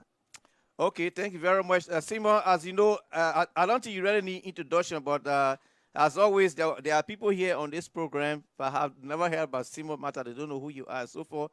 So I just want you to briefly tell the people who is Simon Mata, at least for them to know a little bit about you, because a lot of people here know you, but there are people I've never heard about you before.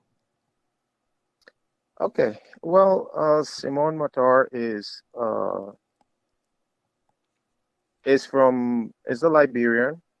Grew up in Harper, Maryland County, Hen Street.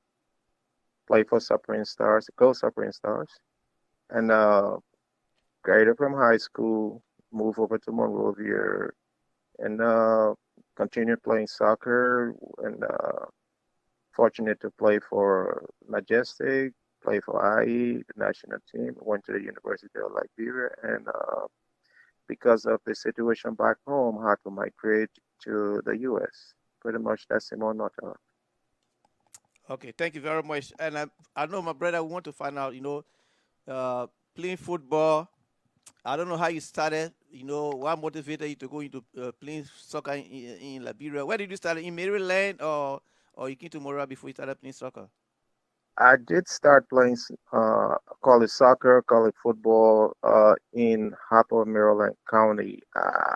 Like every other kid in Liberia, I would say that the our biggest pastime would have been soccer, basketball, and few other things. But mostly for me, it was soccer. And where I grew up with a lot of boys in the community, uh, we took time to play soccer a whole lot. Though we weren't allowed to play soccer, like Sundays, we weren't allowed in our community to play soccer. We had to hide, run away to go and play soccer. So, yes, I did begin playing soccer in Harper, Maryland, 10th Street. Okay, fine. So when you came to Monrovia, how did they get to know that you are a football player or you could play football? Well, that happened because one, I did come down for the county meet with the Maryland soccer team during the January county meet, and that's where I got the general exposure. However, uh, initially there were teams that came from Monrovia to Harper to play. I know St. Joseph Warriors went there. The junior national team went down, and Diba Moon went down. A couple of teams, and each time they went down and they had to play against us in Harper, it was very competitive, and they began to ask questions: Who is this? Who is that? Who is this person? So we got the exposure. We did play teams from Ivory Coast and the rest of that in Harper. That was a big community, and sports was very big, very competitive there. If you notice that you had Ezekiel Doe, Robert Clark, Jeff Doe, Bidell, and a bunch of guys from Harper that play very top soccer in Liberia. So, hey, we were on top before we got to Monrovia, though. Okay, while you were in Harper, I believe you knew about some of the first division teams in Monrovia, like for instance, IE Barrow, St. Joseph Warriors, Barman, LPRC, all that, just to name few. Uh, while you were in Harper, did you have any intention of playing for any of these teams? Yes, and maybe I didn't tell people, but I did because St. Joseph Warriors went down and played in Harper, and so I had some feelings. I like, okay, hey, we're gonna go out there. I'm gonna play for St. Joseph. We're following our big brother Ezekiel Doe. He was already playing for St. Joseph. Robert Clark came down, and we all like, okay, we're gonna follow our brother. And yes, I did want to play for St. Joseph Warriors. However, and I don't want to go into that. Somehow, I did end up playing for the IE Majestic uh, Association, and that is going from Division 2 to Division 1. And so that's how it happened. Yes, it was St. Joseph. However, it didn't work out. Yeah, but if you are desiring to play for St. Joseph's, did any of the sponsors or officials of St. Joseph's know that you intended playing for them, or were you not motivated? Or what was the reason why? I mean, you were not recruited by St. Joseph Warriors. Uh, I just think at the time they had enough players and probably didn't have the time to develop, and didn't know uh, how much I had or the quality of player I was, and you know so I cannot decide or really sit here and say why they didn't pay attention to me. Actually, that's what it was. They didn't pay attention to me as a soccer player being playing for the Warriors. So I had to make my adjustments, follow my goals of playing competitive soccer, and move on. So I had to turn to those that pay attention to me. So how were you recruited into Majesty? Who who contacted you, or how were you identified by somebody who was I official, what have you, to carry to Majesty? Well, going further back, if you have records, there is Joka Reka, who coached the Maryland County soccer team. He played for IE, and so that affiliation was already there. There's also our coach Mabuli Richard, God bless him. Uh, he he saw the potential, the value, and the rest of that, and you know, picked onto me right away after the county meet and said, "Look, uh, he invited me to practice, and that's where it started." Okay, that's good. Uh,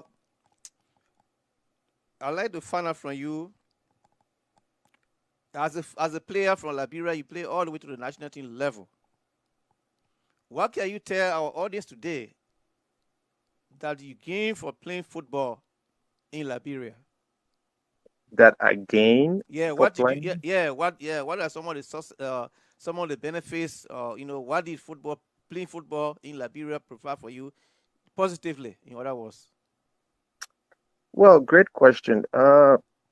Playing soccer in Liberia, the most the thing every soccer player, including me, did get from it is the popularity. Definitely, everybody gets to know you. Everybody gets to know you. Every household has your name, your picture, you're in the newspapers, and the rest of that. But away from that, uh, it depends too what kind of player you are, how you present yourself.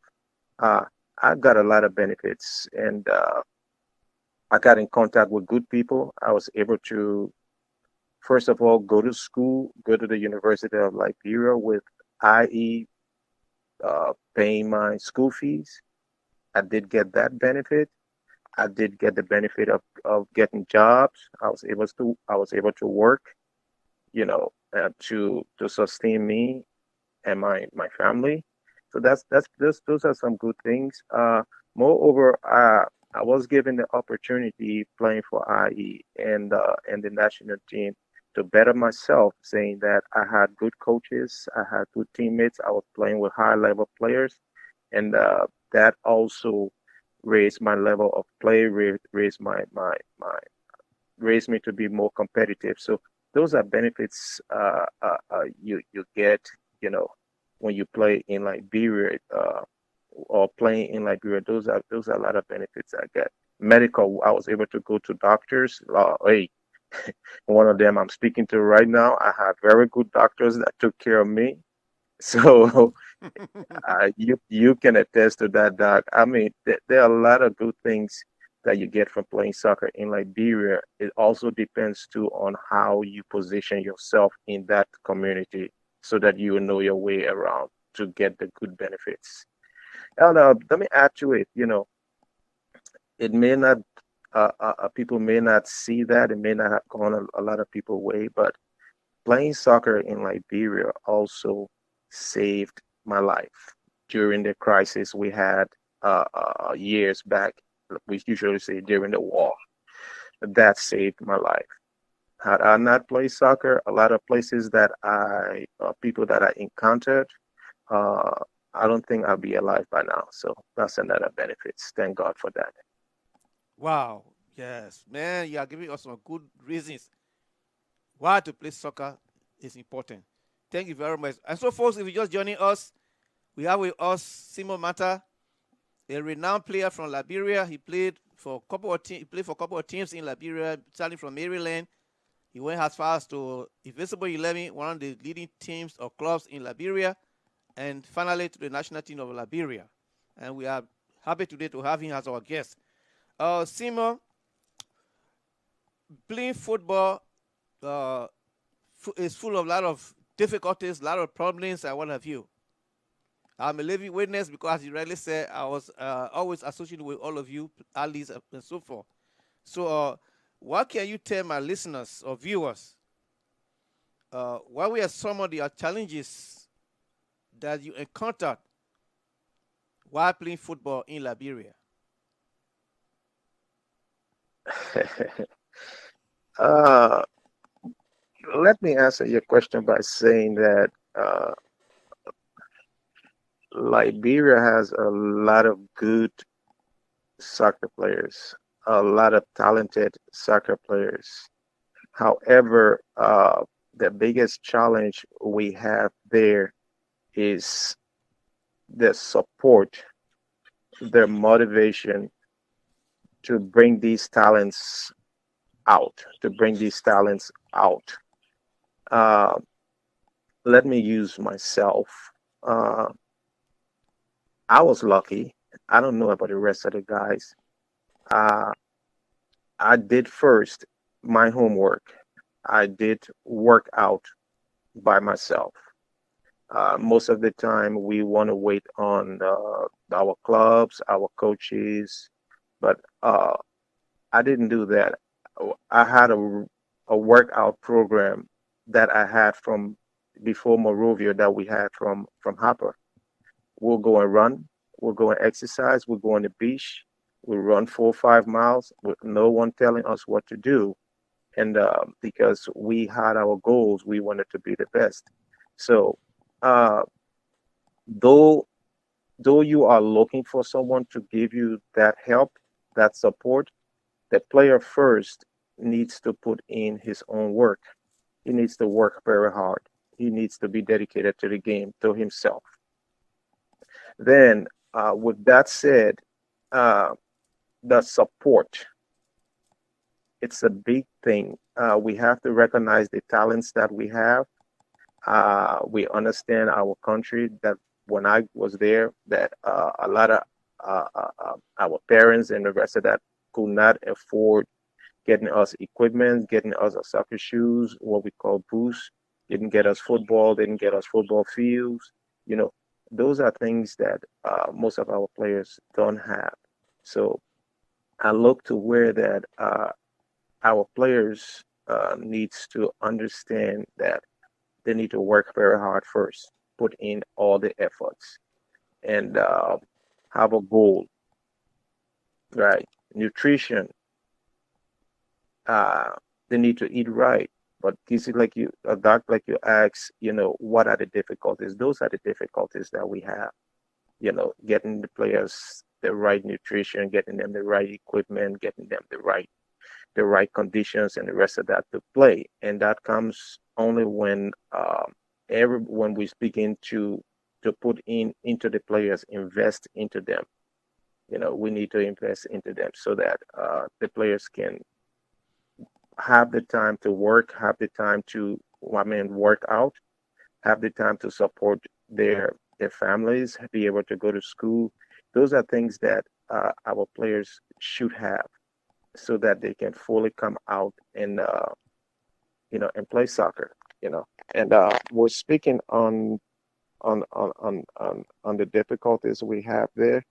Uh, I think most of the responsibility will be on having a better organization and development of players, so that they will have a way through, so that they will have a future. So if I start playing and I'm 10 years old, I know that by the time I'm 15, this is where I'm going to be. This is the level of play the country has for me.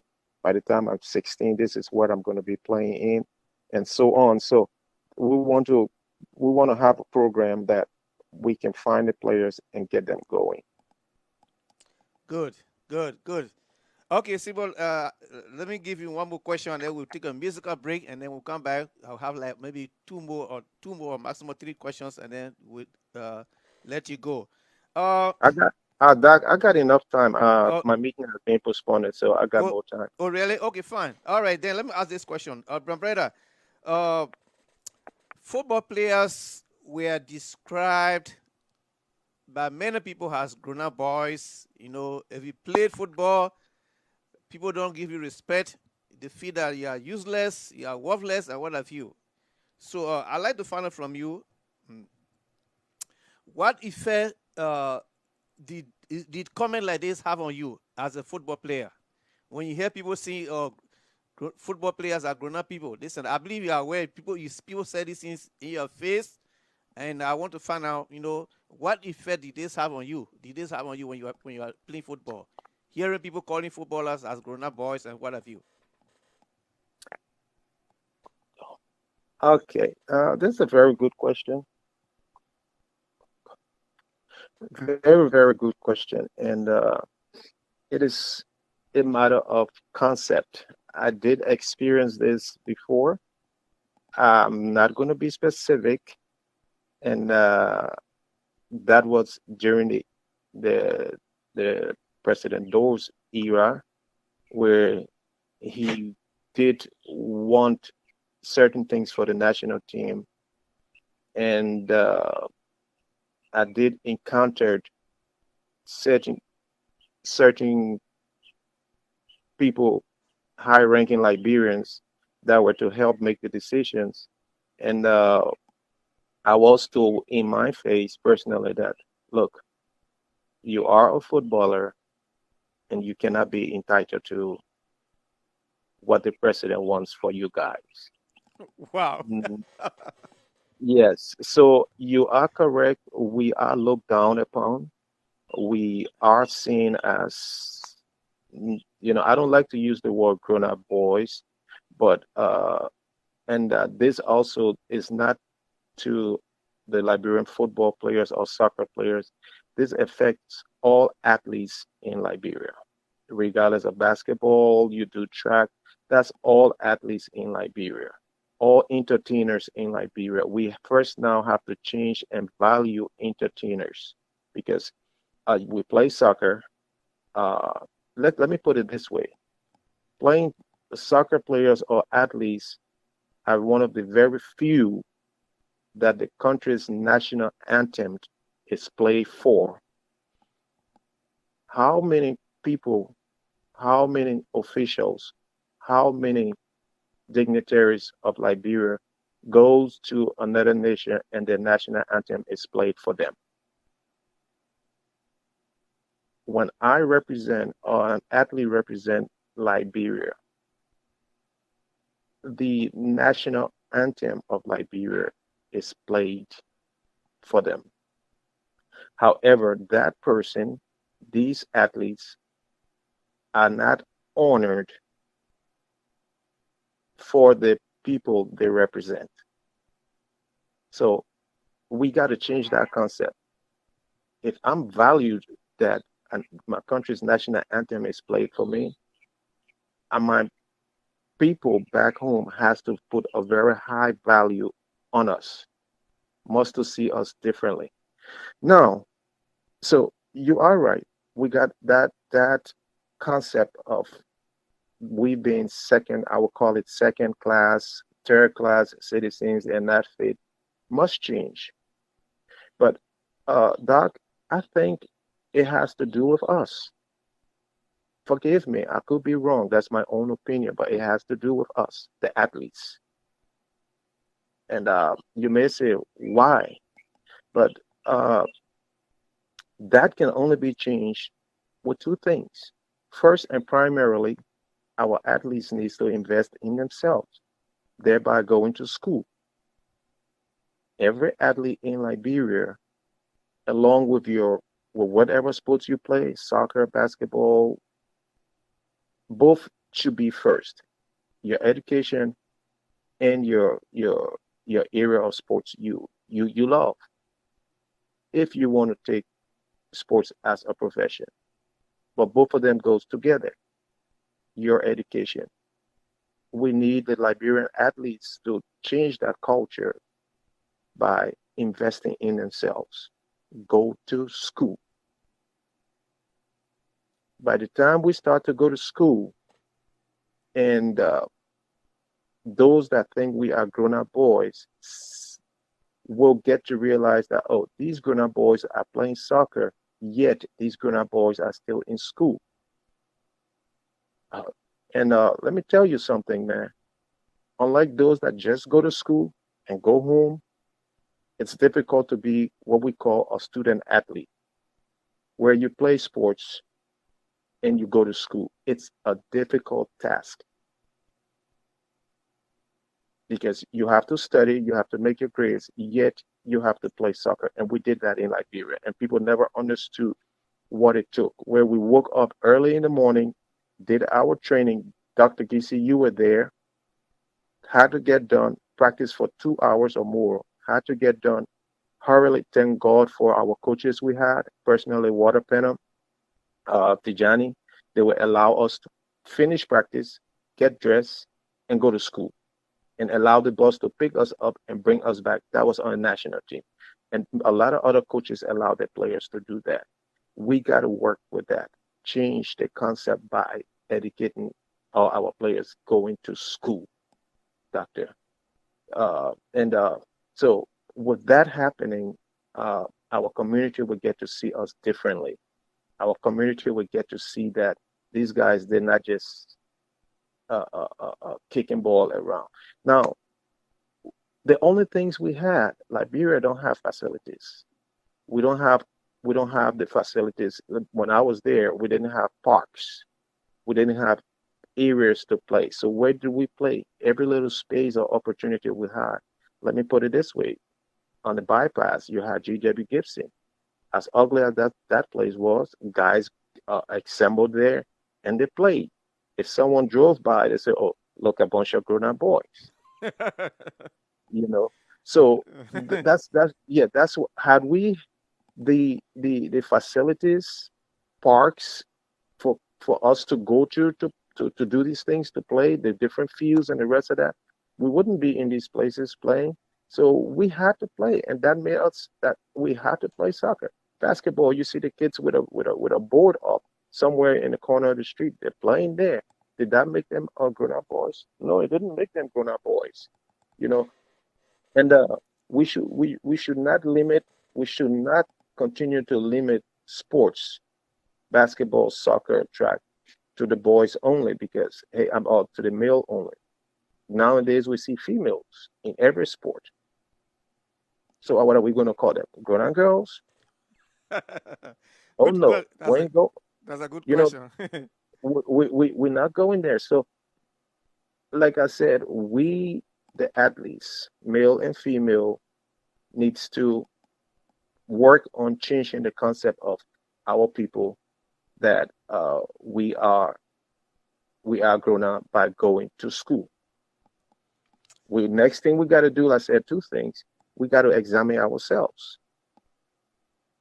because when we go to school, we will have a plan. We will have an objective, right? You get off school. Oh, I didn't add to it. We went to work. So as you go to school, you're playing soccer, you go into school, you will have a job, or you will find yourself a job. You are engaged. You are doing a lot of things, right? You are in the public. You are in the public eye. So you are doing it. I will give you a big example. Francis Mayango Jala went to school, played soccer, left everything else, went to work at National Bank. What do you call him? Guna? I'll leave that open with you to answer. You know. Thank you very much. You know. Yes. That's the voice of Simo Mata. Simo, please stand by. I'm going to take an interlude of music, and then we'll continue with our conversation here. And folks, that's the voice of Simo Mata, one of Liberia's greatest football players. Right now, he's relaxing all the way from Houston, Texas. He's our guest today on the program, Dancing for Jesus. And so, Simo, please stand by. I'm going to play a musical break right now for you and the audience. Okay? Here we go. Thank you, sir. All right. Dixon, I'm going to do this one for UNDA, United Animal Development Association, Iowa, USA. Oh my Lord, we pray to you every day for forgiveness. We believe in you. Yes.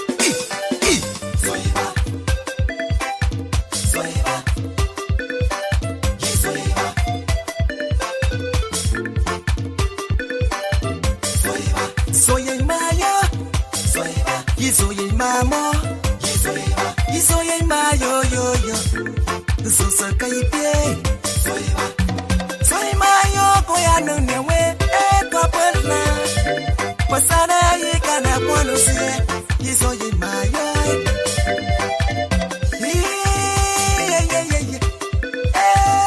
koya no newe,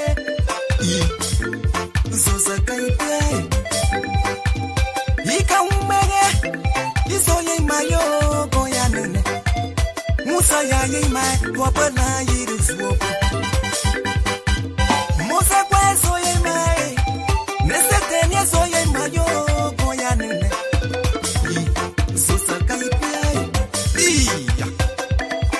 Dodier, Program Director and co-founder of UNDA. Waka no be waka klebo, kanu mo kwa ya yo, kanu mo kwa ya wa, kanu tampie kwa ya wa. Waka no be waka klebo, so kanu mo kwa ya yo, kanu mo kwa ya yo, kanu tampie kwa ya wa. So yeah, Maya. Okay, I know Simon Matter. I know you guys used to like dancing business. Yeah, yeah. I know that song remind you about Ziglibity. That when we were dancing, right? Because you're from Maryland, you guys like to dance with you dug out your body with chalk and what have you. So I know your mind ran straight to happen, right? Yep.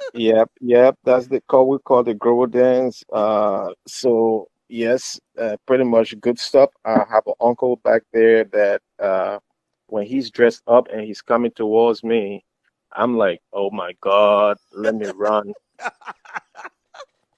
Oh, because he looks fearful, right? Very fearful. But that's the tradition, and it's our culture. We accept it, and hey, uh, and we gotta promote our culture, man. So we gotta do more of those things. So that's great. Okay. All right. So yeah, Simon, the last conversation we had, you mentioned something, about encouraging, athletes, you know, despite playing, or engaging yourself into sporting activities, you encourage them about the importance of education. So now let me ask you this question. Nowadays it has been observed or noticed that the athletes are becoming more political. They are engaging into politics nowadays.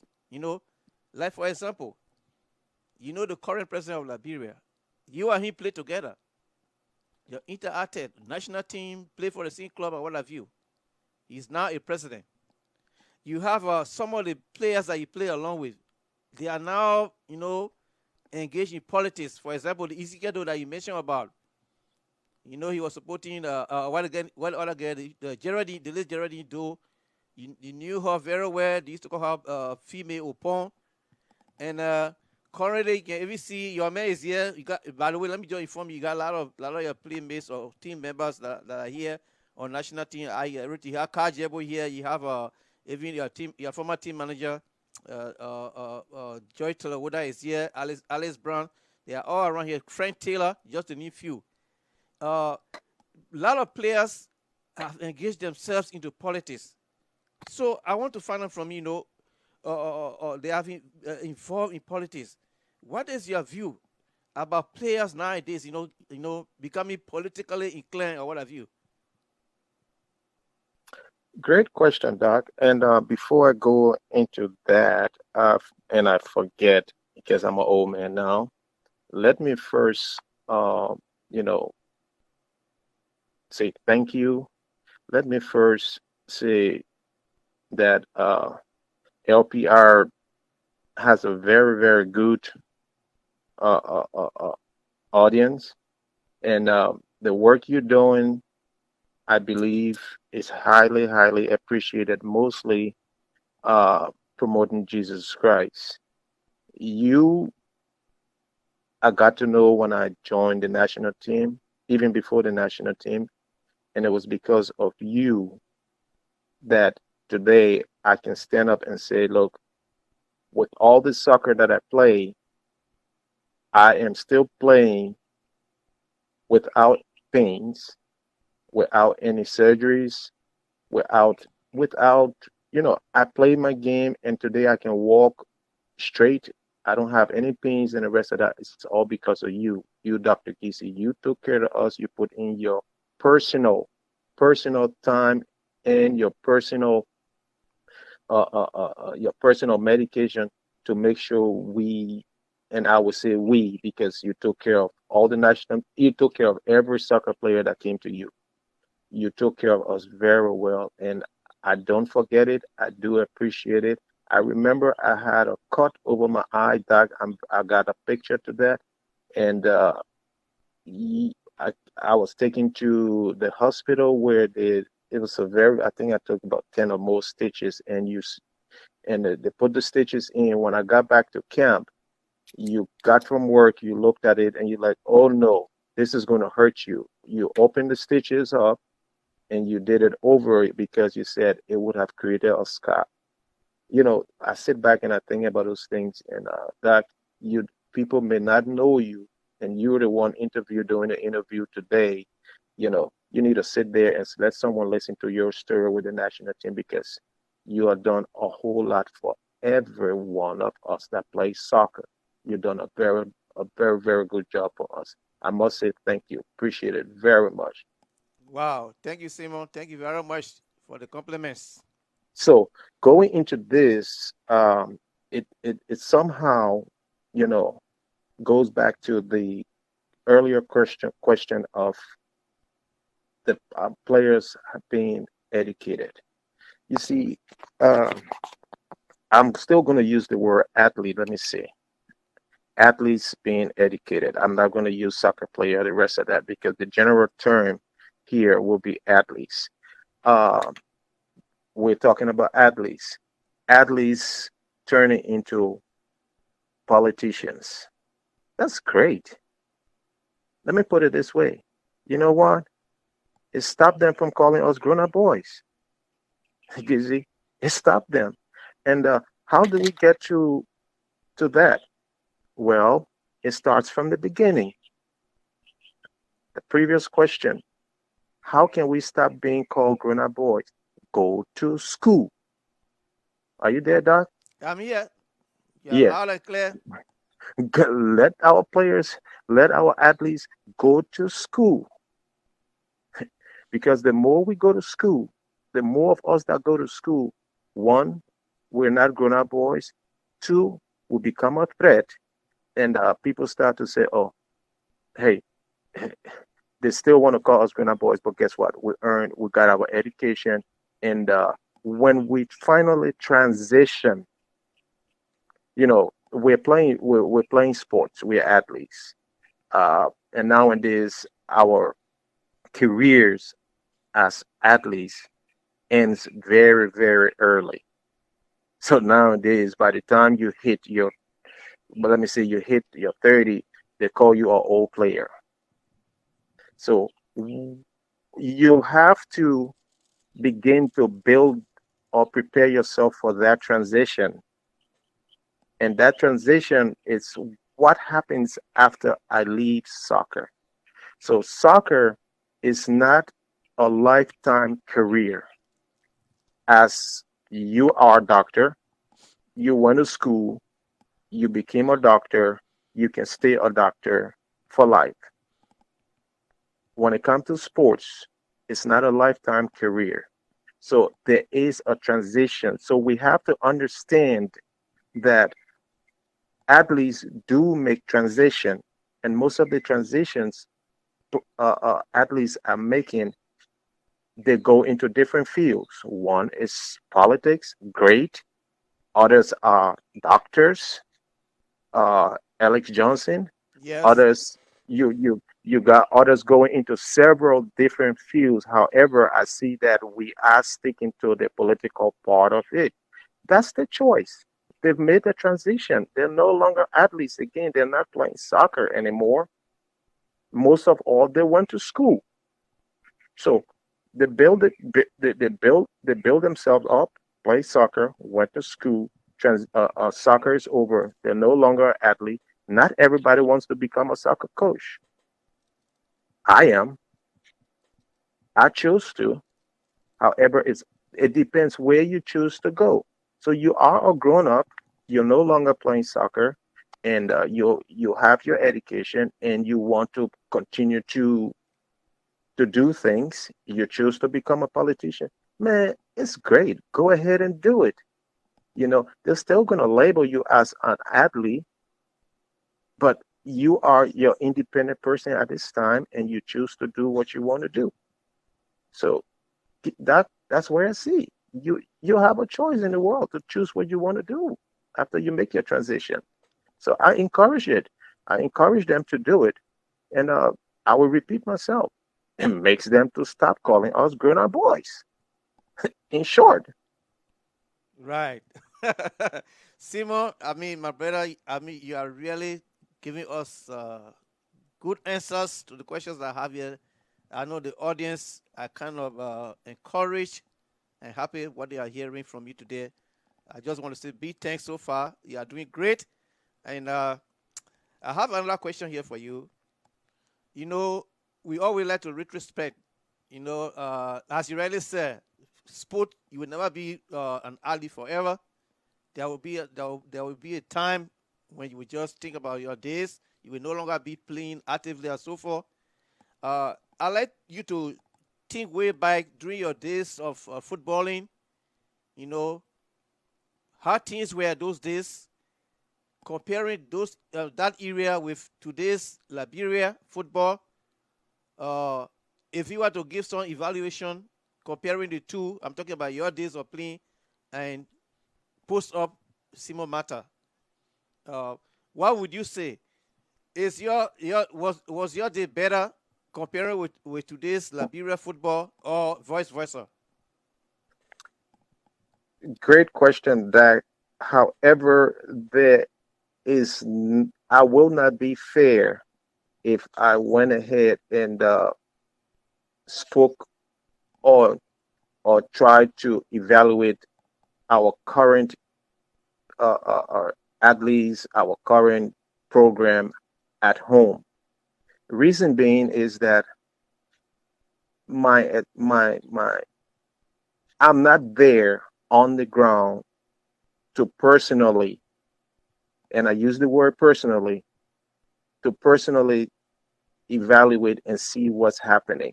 So I'm not going to make judgment based on social media, what they say, like we always do. I cannot use that because it's not definite. I want to say what I see going on there. You know, I want to speak of it in the first person. Yeah, fair enough. Fair enough, Simo. Yeah. Okay. So, but my time when we were there and when we play, uh, it it was at the time we started playing, i.e., and up to the national team, it was a big transition. Uh, and the transition, let me put it this way: Liberia at the time before when we were coming on was never counted when it came to soccer in the world. And in short, when we came in and that call was made, the Brazilian coaches were called in, Judo and Paulo, and they made their selections, and it didn't go down well. However, you know, our authorities stood by it, and they made these brand new young guys come in and play or join the national team and begin working. Uh, it didn't gain the success 85 or 86. It was a working process. Now, mind you, the guys before us did work and they played very well. They played very hard. They, we have very good players before us. But the difference between those guys and our time when we were called to the national team is the investment that the nation put into sports. What do I mean by investment? The president of Liberia, Dr. Samuel Kayando, made sure that the national team got, were given, the players were taken care of, were well fed, were paid. Everything was there for these guys. That's me and the rest of the guys. That's how come today, or that pushed our group, our generation, to play and to put Liberia on the playing map. You were there, Doc. The initial part of forming this team, it wasn't easy. We didn't get immediate results. But our team began to grow. Come down past 87, going to 88, you all saw the progress. We were always being defeated by Ghana. Hey, you know the story. You can tell it when I'm done. What happened, what we did to Ghana. You can tell the story what we did to Togo. You can tell the story. But in short, I'm trying to say that Liberia was gradually getting onto the map, getting the map of the sport world because this generation of players that came are were doing the best. And let me tell you why. I did say it because, and I would not leave it to one person. Liberia invested into sports. I was on camp. You were on camp. I did see our track and field guys, Hassan Kewu, and I can name a few of them. They were there working. So sports were being invested into, and we began to see the growth of athletes, the growth of sports. Thus, Liberia getting on the map, the sports map. So those are things that we needed. It shows, it proves that when there's a program that caters to the players, to the program, there will be success. There have to be a program that will develop the players. You know, the biggest thing are the athletes. The biggest thing here are the athletes. That we must be able to, in short, pay these guys, pay them. The musicians buy the music. Everyone goes to work in Liberia, right? Doc, when you went to work at Catholic Hospital at the end of the month, what did you get? I was A paid for my paycheck. service. Yes. You were paid. Yes. The representatives go to work. The senators go to work. Great job. At the end of the month, or in between the month, let me say it jokingly, what do they get? They A get paid. paycheck. Yes. Paycheck. Fat one Good. too. Yes. So if I went to work, which is my God-given talent, and play sports 3 hours in the morning, 3 hours in the evening, I stayed away from home for months. What do I come home with? What are these kids being given? So my time we were taken care of. We were taken care of. I look to see that continue into this generation. As much as I don't know what's going on there, I hope and I suggest this is the same concept or the same. We have a program like this that will invest into the players, that will pay them, a program that will encourage them to go to school. You know, let them go to school, let them get paid, and let's see if Liberia soccer don't produce the best of the best. We have the talents, and like I will keep emphasizing, I don't know. I cannot speak about what programs they have there because I don't there. I'm not there. Excuse me, but I I am only suggesting that we revisit my time, the Dole time, the John Bed time, the Haven Grisby time, when these guys were there, the Water Pennant time, the Kijani time, oh, the Anthony Core time. I'm not leaving the Coach out. You know, that time the national team, we were taken care of, and that take care of your players. They will produce. They will produce, man.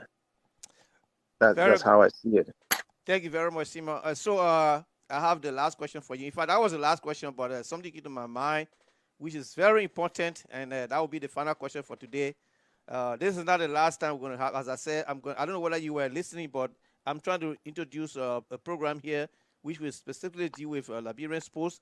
So people like you will be on this program every now and then. We'll be talking about Liberian sports and what have you. But for today, I have the final question for you. Uh, you know, during the World Cup series, there was one we have never qualified, which you are aware. But there was a time where Liberia almost qualified for the World Cup, and there was a game played in Ghana. I think you mentioned about that. We beat Ghana when they used all their professional players. I think that game in Accra, They had only one local player in that game against Liberia Lone Star, and we defeated Ghana Black Star in Accra.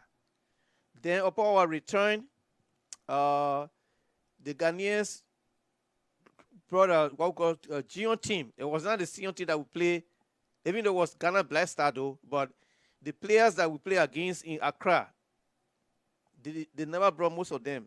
In fact, they brought their Gion team. And that game, we should have won that game. It would have enabled us to qualify for World Cup, what have you. You heard the criticism. And people were saying, "Oh, we bought we sold the game, this and that, whatever." The criticality and everything just went together. When we were about to go to Freetown for the final match, you remember they call us, they call the team, Joia 11, this and that. They even threatened to beat that we should. They threatened the team that if we went to Freetown and never won that game, we should not come back to Liberia, and so forth. But the question I have for you is that I really want you to clear the public mind today concerning that World Cup game where we didn't qualify, and the spectators carried false news against us of selling game and what have you.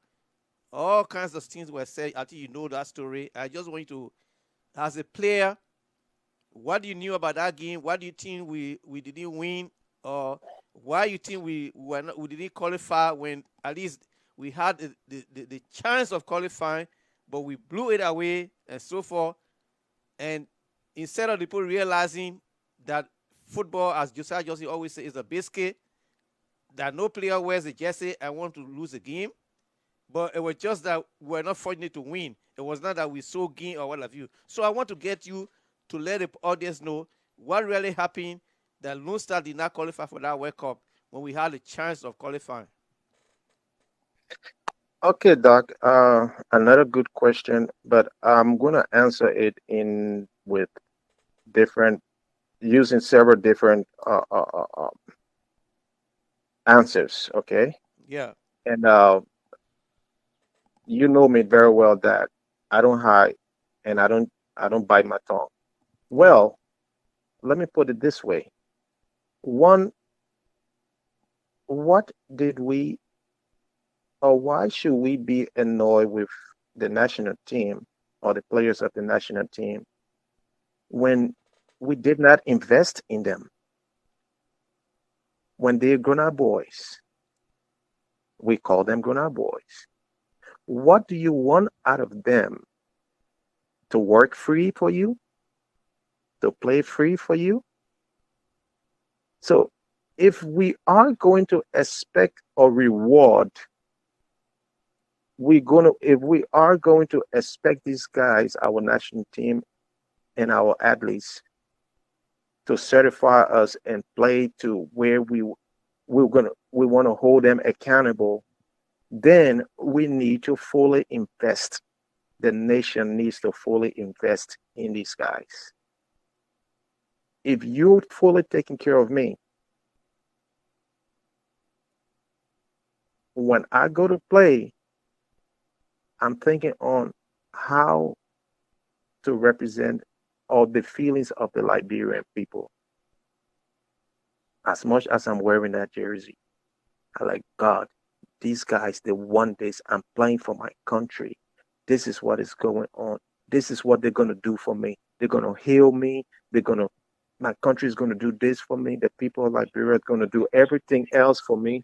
So I will put in all that I have to put in for it.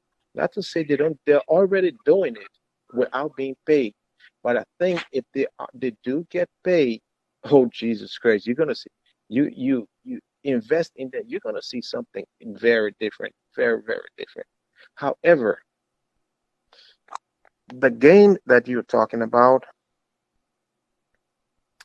I know President Weir very well. Congratulations, brother. Keep doing a good job. And he will not sit there and sell a game, because there's no amount of money that buys or to pay for our prestige. There's no amount of money that will pay for my character. There's no amount of money that one can pay, to that I should be respected or disrespected. There's no amount of money for that.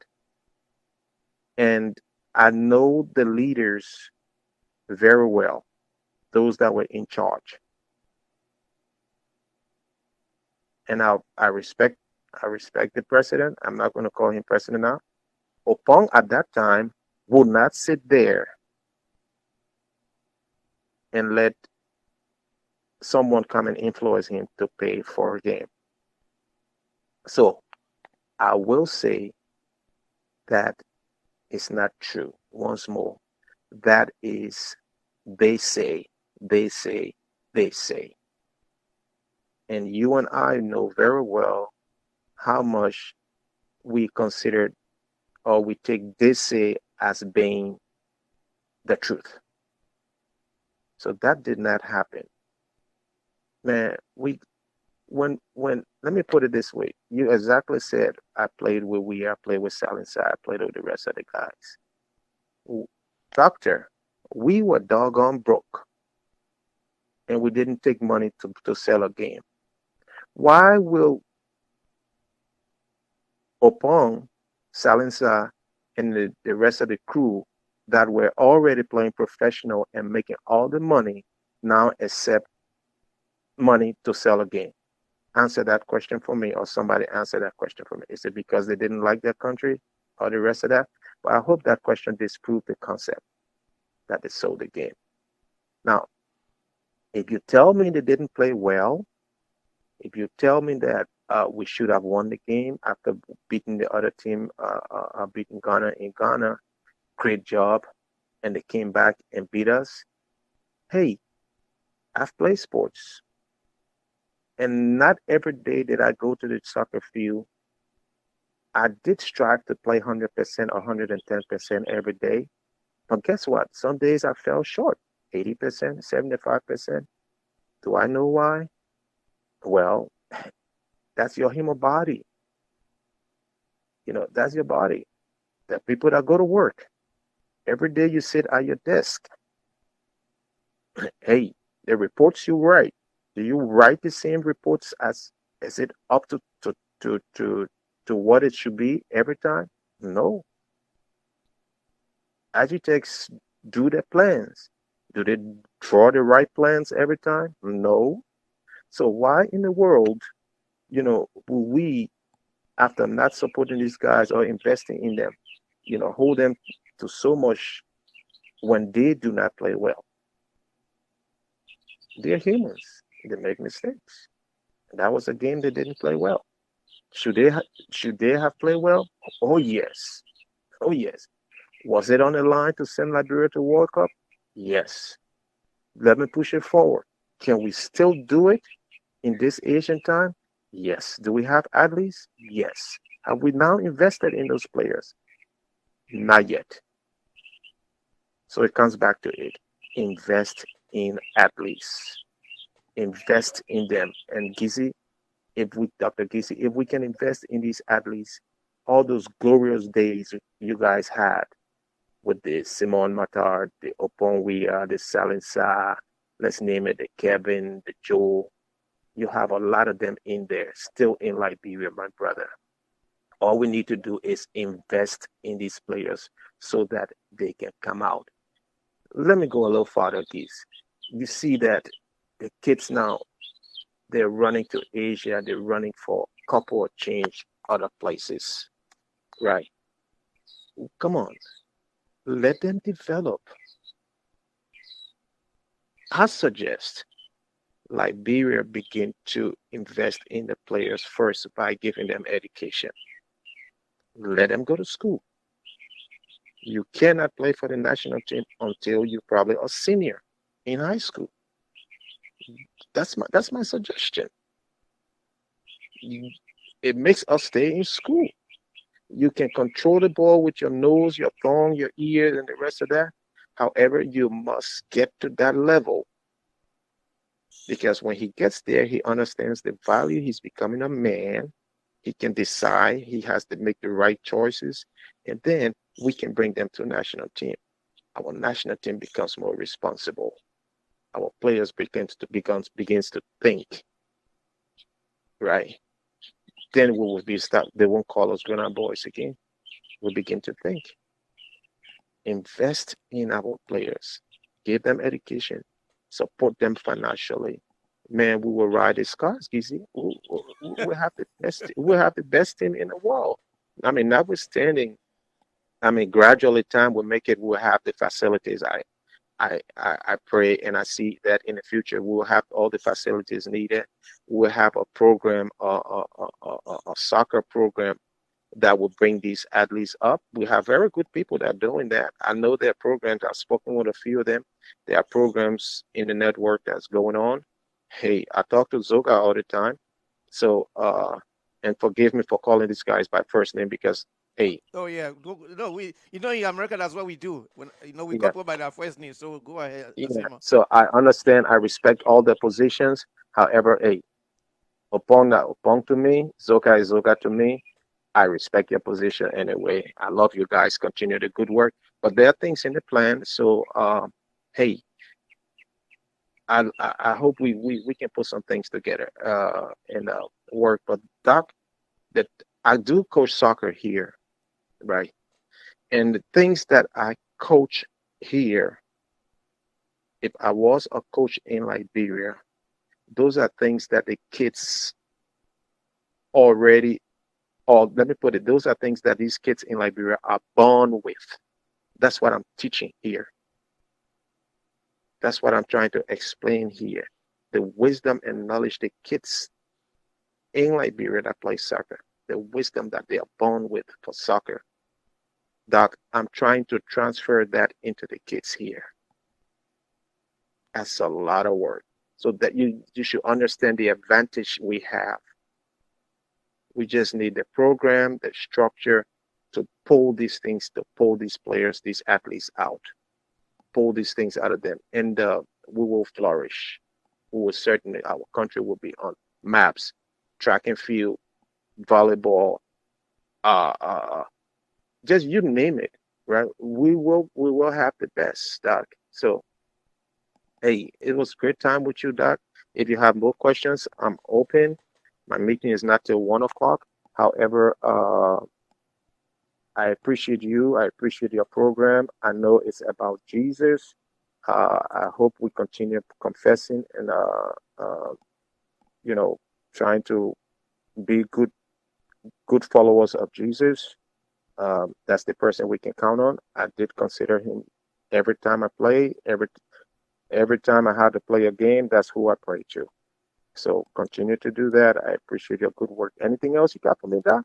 No, we have done extremely well, and as I said earlier, we'll be having the special sport program here, and you'll be one of those individuals that will be relying on to join me so we can discuss Liberian sports and what have you. Pretty soon, the management is already aware and they have approved that. So I'm just working on the schedule. It will merely be on Saturdays and so forth. I want to say big thanks to you, but before I leave you, myself, my time is almost up. What would be your departing comment?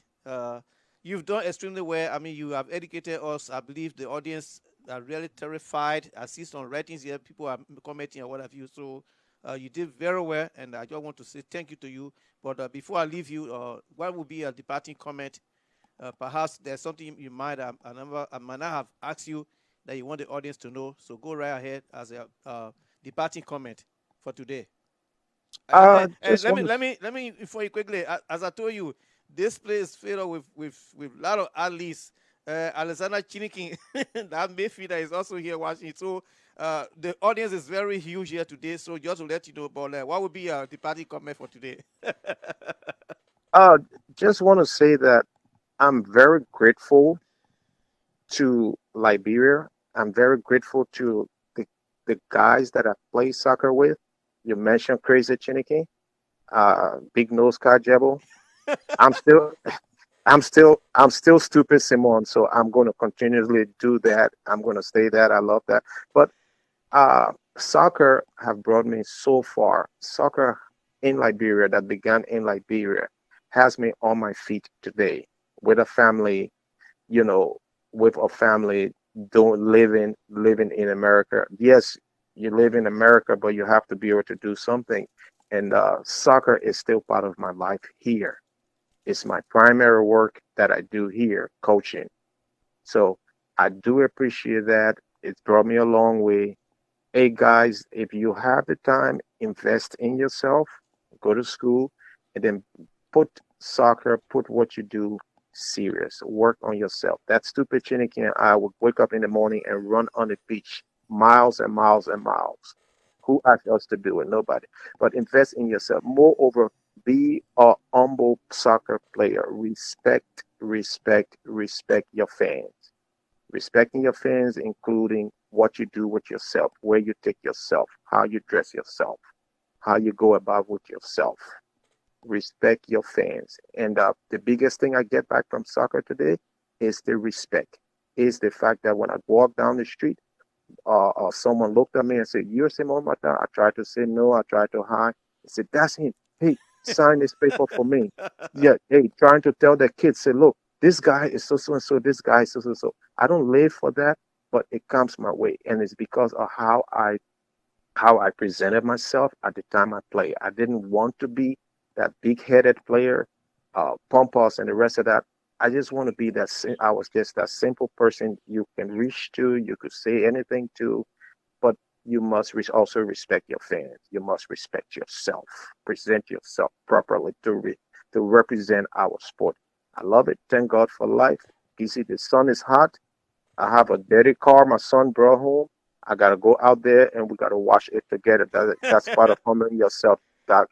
So I'm about to leave you. I'm gonna start washing car. Instead of taking it to somewhere to wash, I have to wash it myself. So Thank you I very still much. do that, Doc. Yeah, thank you Yes, very sir. much. And just before you go, Eugene Gray, I think you know he all the way from Atlanta, Georgia, right? Eugene, he just Yeah. joined us. Yeah, Eugene Gray just joined us. He said hello, Mr. Gizzie, and so forth. But just to tell you, a lot of allies are here. They really enjoy you and so forth. But thank you very much, Simon. We really appreciate you being here. I'm going to play a song here for you. The title is "My Labor Is Not in Vain." That song is powerful. It's a gospel music.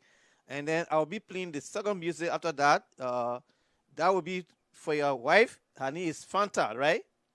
Yes. Okay, Fanta. Yeah, so Fanta. yeah, beautiful one. This is Fanta. So I'm gonna play music. I don't know, fan music that I really love here. I like to play here for her. But the first one I'm gonna play is called "My Labor Is Not in Vain." You've done well coming from Maryland to come all the way to Monrovia playing football and what have you. Got educated. Today you are in America. You have a family and married man with children. You are doing coaching, molding the youth to become good allies in the future. We want to appreciate you. Also here, Kendrick, Z Kendrick, you know him. Z Kendrick Salif. Kendrick Salif is also here. I mean, you have a lot of people here, a lot of sport people here today watching the games. I mean, watching you or listening to you. Sorry, next time we'll try, but I mean, we are still working on our software to be able to bring you live. Next time we'll try to bring you live so that people can see you. But we couldn't do it today because of some technical issues and so forth. But we are working on that. Next time, but God's willing, people will be able to see all of you live when we are having interviews like this and so forth. But I'm grateful to you for honoring my invitation to appear on LPR today to have conversation with me concerning sports. I don't know how much to thank you, but you know I love you as always, and I appreciate you because it is because of your legs that I'm in this country. It is because of the legs of all athletes in Liberia. Your two legs brought me to this country. I could never imagine. I never had a belief that I could ever be in America. I was not even thinking about that. I never thought I would ever be in America because I never knew anyone to stand for me or to make it possible for me to come here. Nothing. I was just doing my thing in Liberia. But through you guys, it was sports that brought me to this country. So, as you mentioned earlier, I want to say a big thanks to all athletes in Liberia, even those who are playing currently that I don't know. Football is my game. I love sports. And let me just show it to all of you. If you want, Simon, I'm showing the football to the audience. If you want to be loved, You must love this. Even if you don't have the skill or talents to play, love it, cherish it, respect those that play this ball. Do good for them. Be kind to them. Be nice to them. You will get a reward. I'm a living witness. I did not play football. I play a little bit, but I don't know how to play. But my own the education that I got, my profession, I was able to use my profession to help those who play this game, this ball, and it paid for me. So kindness is a form of investment. Let us respect our athletes. To play football, you must have a brain, because when that ball comes to you, before you receive the ball, you must have made up your mind what you want to do with the ball when you receive it. You don't make up your mind when the ball is already with you. So these are smart people. They think ahead of the game. Before the ball comes to me, when I receive it, I will pass it on my left. I will carry my body on my right, and my opener will be thinking I'm going on my right. I send the ball on my left. That itself should tell you something, that you must be smart. So people that play football, please respect them and honor them. Simon Mata, thank you very much. Let me play your music so you can go and wash your car. May God bless you, Doc. And I wish the great success of your program. All the listeners, thank you very much for your time. I hope I could mention each one of you by your name, but I love you guys, all my teammates, my former teammates, those that are currently playing. And one last thing, Doc, if I'm on there, hey, Go ahead. Let's support our country. Liberia is all we have. Let's support Liberia, my people. Because if we can all support Liberia will be the best thing in the world. So I love my country. I love you all. May God bless you, Doc, and may God succeed. Help you succeed in your program. I love you all, guys. God bless. Thank you. That's the voice of Simon Mata. They call him the German player. Here's his farewell music. My labor is not in vain.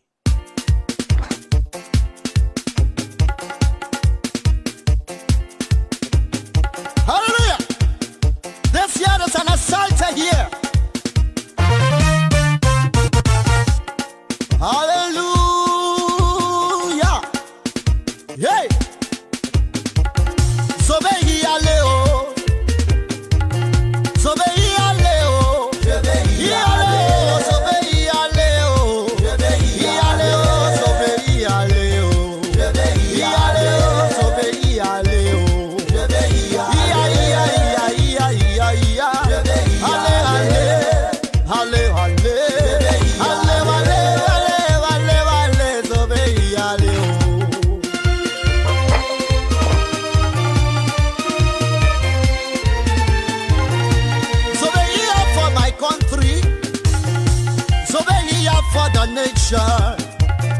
So be here for Liberia, so be here for my family. I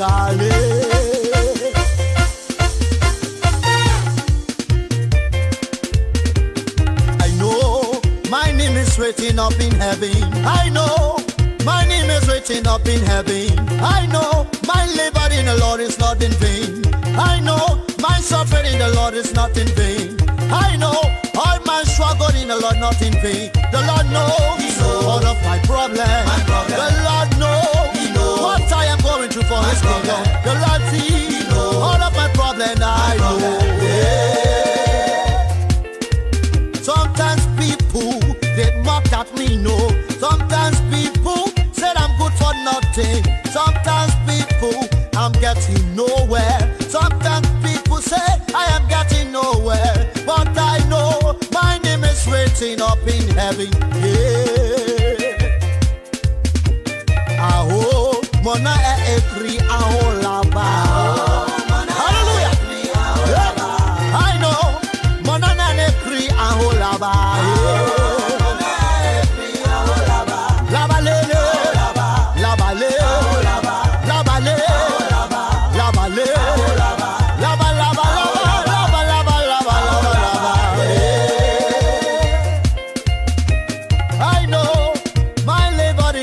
Not in vain, yeah.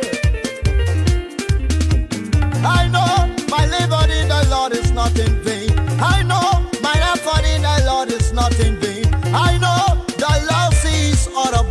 trouble. I know the Lord sees all of my problem. I know all of my worry in the hands of the Lord.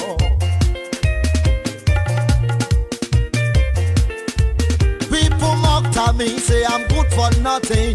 People mocked at me, say I am confused. People mocked at me, say I am nobody. But I know my labor in the Lord is not in vain. I say,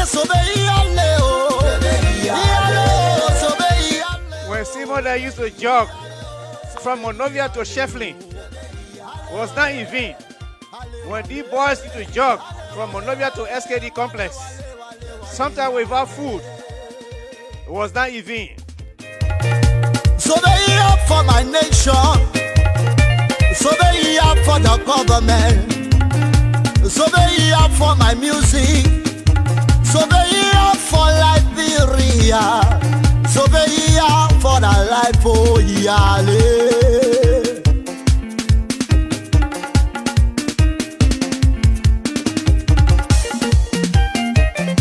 Play football, see the world.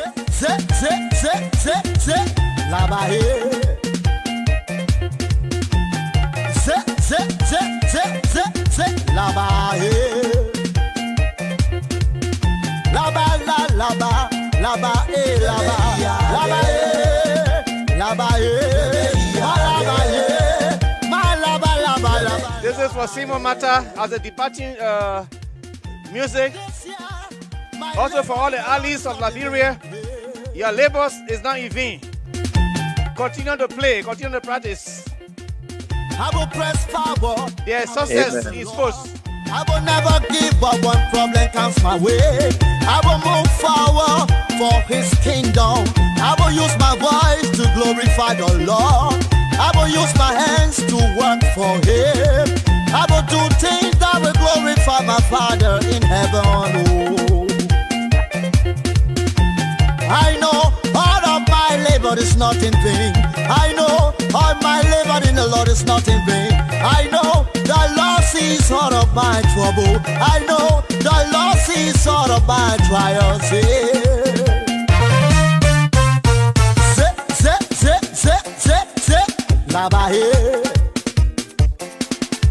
Sometimes people say I'm good for nothing.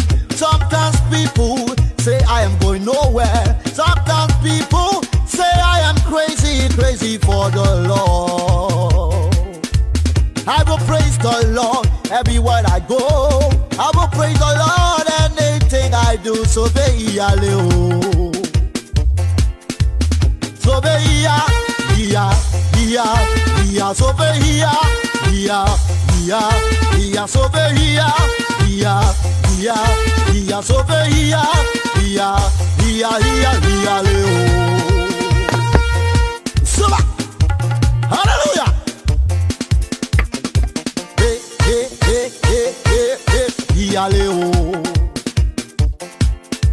I say 1, 2, 3, 4. Let me say yeah, for all the allies, your labor is not in vain. Don't let anyone discourage you. God has given you the talents. You are a child of God. He knows what he wants for you. He has blessed you with legs, with skills to play football, or to become a track and field personality, to play basketball, whatever sport you play. Follow into practice. Do not be discouraged because today you don't have the support. As Simon told you, you have to, it's in the Bible. If you don't say I am, nobody will say thou art. So you as an ally must first of all have the commitment, the discipline that you want to get something done. And then later on, somebody will come to help you. God will send someone to help you. Remember what he told you. You have to be serious. Do it for yourself. Don't let someone discourage you. People say, oh, they are grown up on this and that. Today, you can see them. A lot of allies that I know, they are all doing well. Even here in America, there are a lot of allies that play for Liberia. Today, they are in America doing well. Look at Pelemo.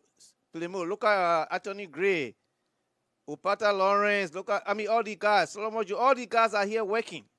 Ansu Salif, just a new few. Master Junior, all of them, every one of them that you know, they have jobs. They are doing something. Some of them are in coaching. Louis Creighton is the coach. Anthony Toba, that goalkeeper. You name it. So we're going to have a sport program here. Get ready. You will know your allies. You will know what they did. What are some of the things that the team can be done because they are in Western countries or what have you. Pele Opon is all the way there in Netherlands.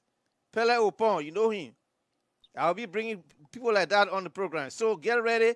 And I want to say big thanks to my man, Simon Mata, for that beautiful performance here today. I know you all, that boy is great. He's an educator. You know, he gave it to us. And this video is going to be available. You can go back if you join us lately. Just go on your own page to type in Liberia Public Radio live on Facebook. On your own page, you see the microphone picture will appear on your screen, and you look for the videos either on the left extreme or on top. Click on the video, you will see Dancing for Jesus with Mazola. Please listen to it. Hear from an Ali, great guy, gave us information. Simon Mata told you. So I hope I was able to find that answer to all of you today, where it was where people said, you know, Lusa, that one game we didn't win, you got crucified the team, this and that, you know, spoiled the team name, everybody that they sold the game. What I was member of that team, we didn't sell game. We're just unfortunate. And one day I will talk about that because our time is on. I myself will give you all my account of the game. But I wanted you to say it first as an ally so that you all will believe what when we tell you guys something. No one wear a jersey. No one wear a jersey and say I want to lose the game. Nobody wear a jersey. Nobody go into competition and say I'm going to lose. No.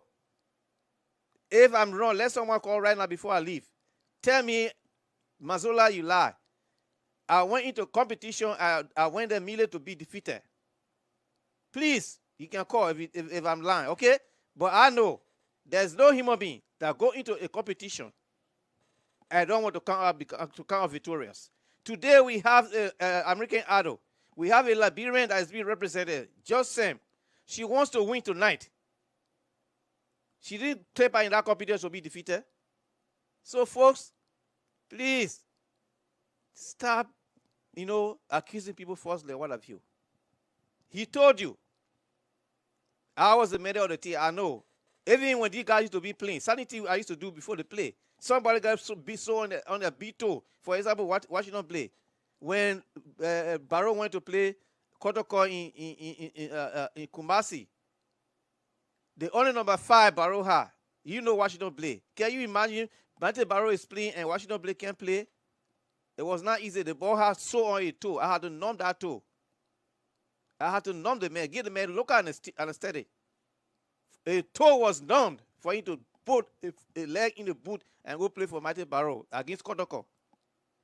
But even if that man didn't play well, spectators will not know that the man had injury or he had a problem that he could not perform the way he should have.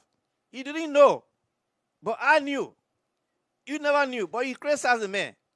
If it was Lone Star playing and the score go against Lone Star because Washington player was leaping or maybe he didn't attack the attacker or he didn't rake the man down, that man knew we were going to spoil the whole game. Oh, Washington player spoiled the game. Oh, he spoiled it. You know, you don't know that this guy had problem. That's why perhaps he was not able to, you know, take the ball from him or rake the man down.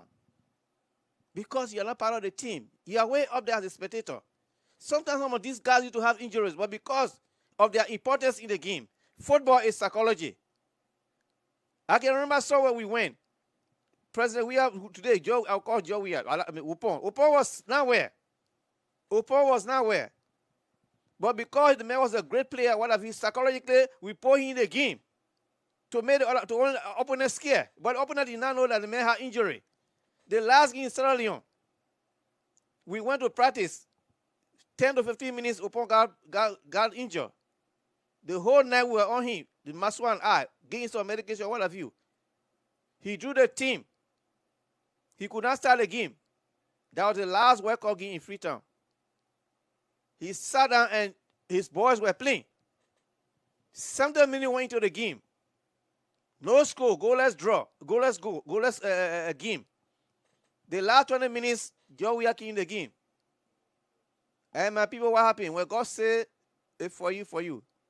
Lusa carried an attack and it ended into a penalty, into a corner kick.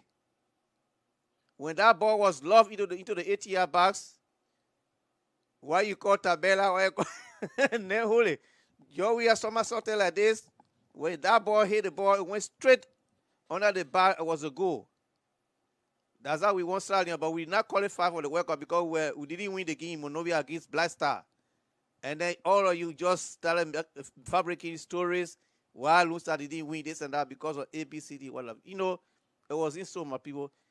But that psychology, I just give you that example to tell you. The man could not play the game. He was injured, but the last 20 minutes in the game, still God used it to score for Liberia. We won that game, but we did not qualify for the World Cup. So I give you all of this story. When you see players that you know that are playing very well and in the game they're not performing well, there are a lot of factors that are involved.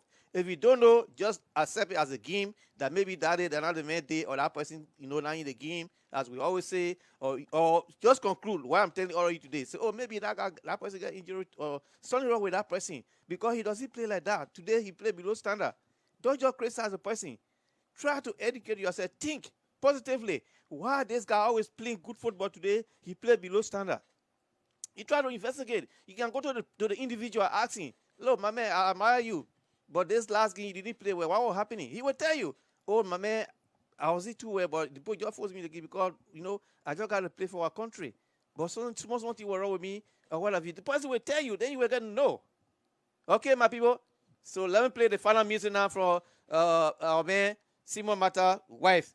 Her name is Famata Mata. They are right there in Houston, Texas. This is the song that is going to take us home for today.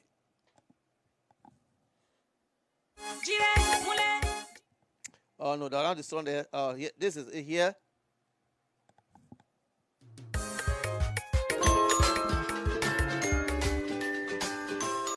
Sorry, the song I promised to play for my man. It should be this one, please. Okay, give me 1 minute quick. I think I have the song here. I forgot my people to play the song that I want to play for this lady. Fanta is the name. Fanta. I want to play this song for our band, Simon Mata's wife. That's our final music for today. And so let me just bring that quickly for all of you as we prepare to leave for today. Okay? Yes, our final music for today. Thank you very much. Sorry I could not call all of you today because the time is up now. But we'll be here next week Sunday by the grace of God. But for now, let me bring the music here for Simon Mata's wife as we prepare to pack up to leave here today.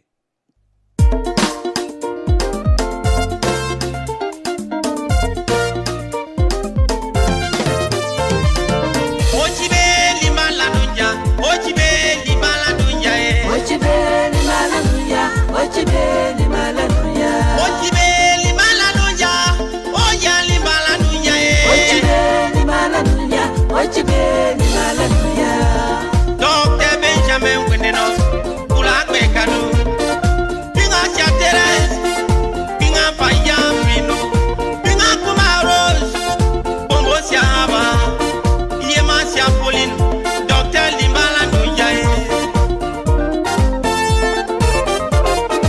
Ajo Tintinya Limala Nuja, Mon Prodito Limbala Nujae, Benjamin Record.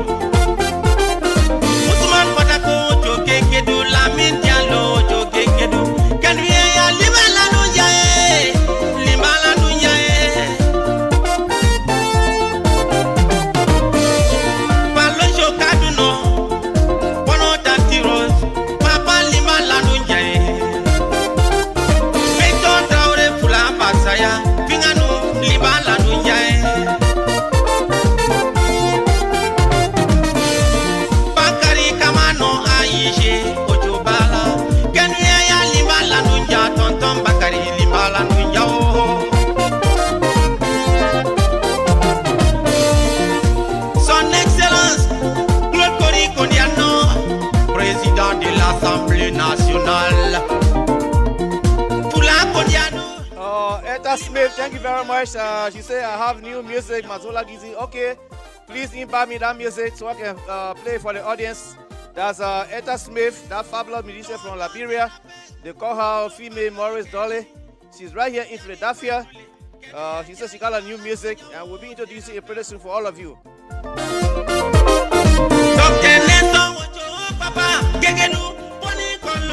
Ladies and gentlemen, boys and girls, every good thing must come to an end, and so we have come to the end of today's presentation of the program, Dancing for Jesus on FPR.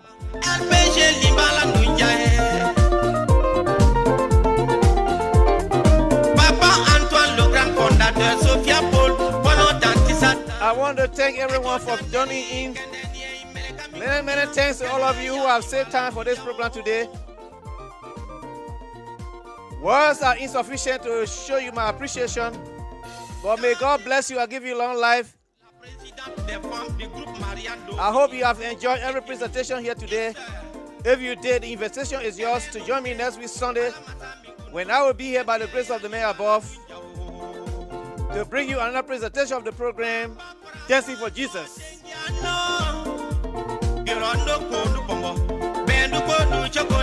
Until then, I wish you and yours a pleasant weekend. Please do not do what I wouldn't.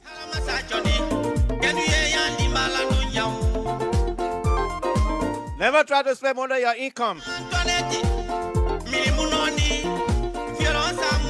If you are making $1,000 by month, please ensure that your budgets fit within the $1,000. Do not exceed $1,000. If you did, you will be heading for trouble.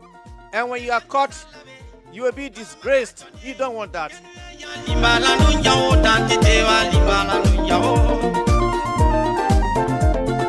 Do not be a creator of problems, but rather a solver of one.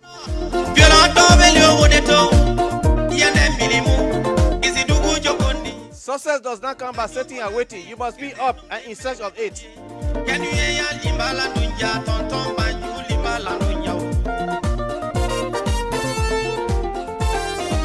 Anything that goes on must come down beside your age. Therefore, on your way up to success, never forget those you are leaving behind, because you will depend on them in the case of unfortunate incidences.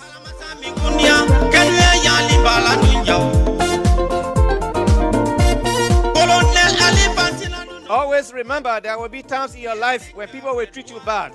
Never forget to thank them for making you strong.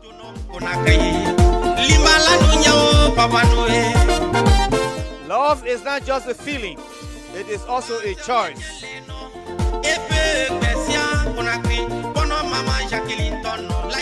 Do not blame a man for loving to your wife, because no man can get your love unless your wife allow him.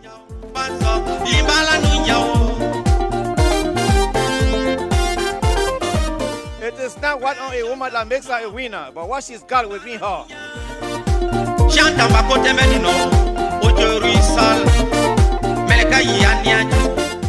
Do not let them know your plans. Let them see the results of your plans.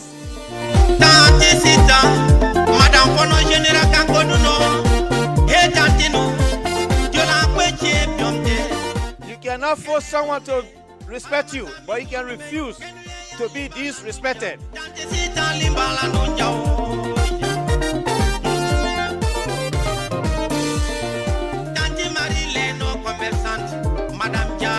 I love you, but God's love is the best. I encourage you to pursue it. You'll be glad you did.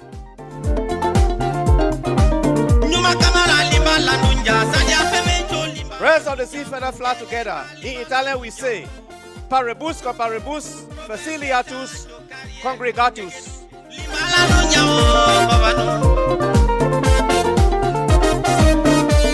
I have been your presenter. My name is Mazola Gizzie. My friends call me the lover boy. At TCOB, take your business for you and yours. In the process of my presentation, I do not bring pins. I provide remedies for pins. Thanks for being awesome. I talk to you when you can hear me.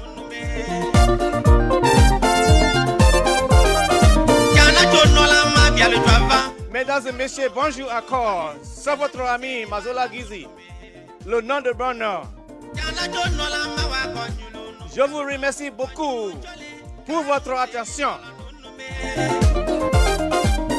Nous avons arrivé à la fin de notre programme. Dansez pour Jésus-Christ. Je serai ici dimanche prochain. Nous allons faire la même chose. Nous allons danser pour notre chef, Jésus-Christ.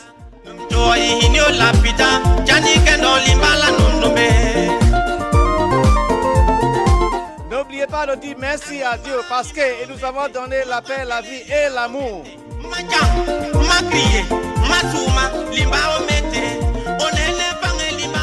Au revoir. À bientôt. À la prochaine.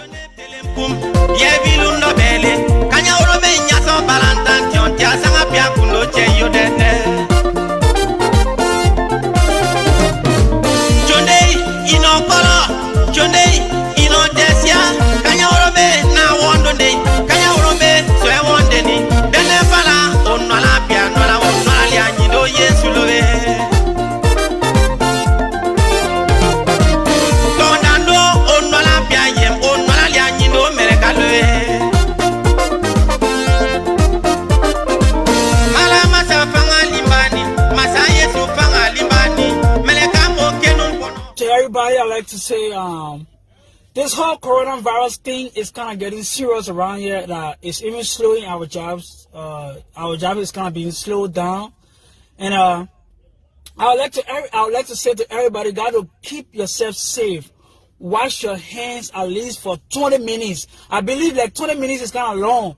And someone who's working will go to work, will go for break 30 minutes. You go wash your hands for 20 minutes, and 10 minutes you go sit down for. You want to do that. So you got to keep yourself safe.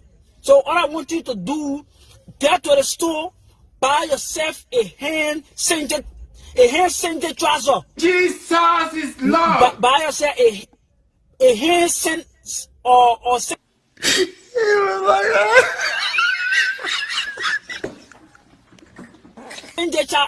or buy yourself a hand sanitizer.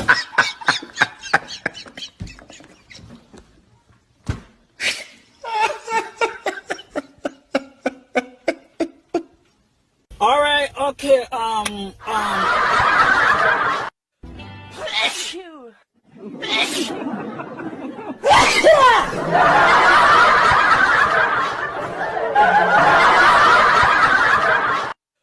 Bless you. Bless you. Bless you.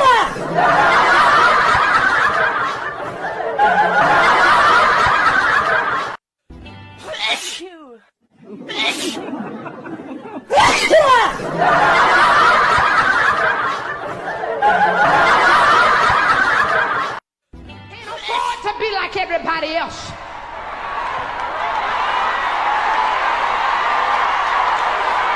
See, we feel like if the crowd is going, you are okay, but the devil is a liar. I'm not going to go with the crowd. If the crowd is going to hell, I choose to serve the Lord.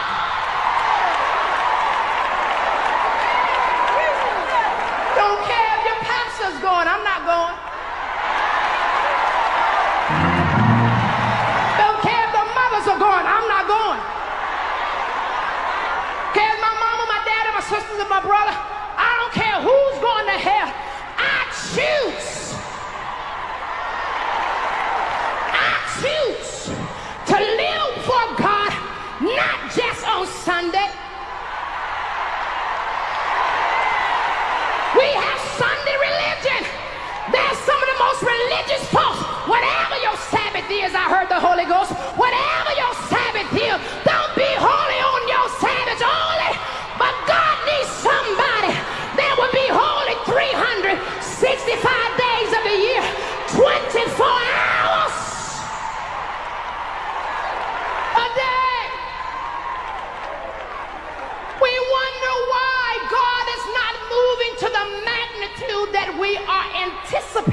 we were linked in on satellites. There's a link, there's a connection that gives you access to what's going on around you. What is happening in the church? The devil has too many accesses to what God is trying to do. Some of you are linked to the wrong source. You're getting the wrong input. And because you're getting the wrong input, you're putting out the wrong output.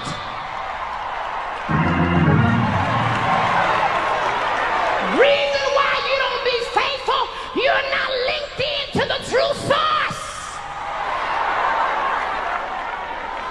Reason you're not committed. The reason you're not totally giving up to God, because you have become comfortable.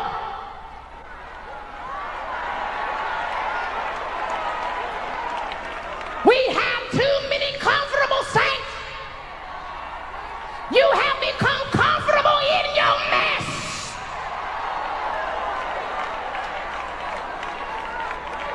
You have become comfortable in your sin. Because if you can find one link that is doing the same thing you're doing,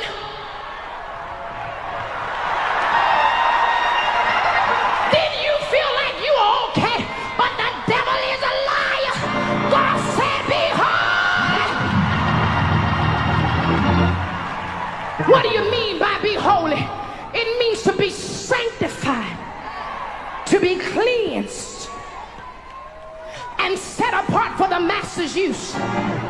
God needs somebody that will just be holy, that will be separated, that will live for God every day. For I heard the Bible say in 1 Peter 1, verse 13 through verse 16, it said, wherefore gird up the loins of your mind, be sober, and hope to the end for the grace that is to be brought unto you at the revelation of Jesus Christ. As obedient children, not fashioning yourselves according to the former lust in your ignorance. But it says, but as he which had called you is holy, so be ye holy in all manner of conversation, because it is written, be ye holy, for I am holy. We have messed this thing up about holiness. We think holiness is the fire baptized church. We think holiness is the church of God in Christ. We think holiness is these are the denominations that are doing the things and speaking in tongues and rolling in the, we call those the holiness church. But holiness is not a denomination.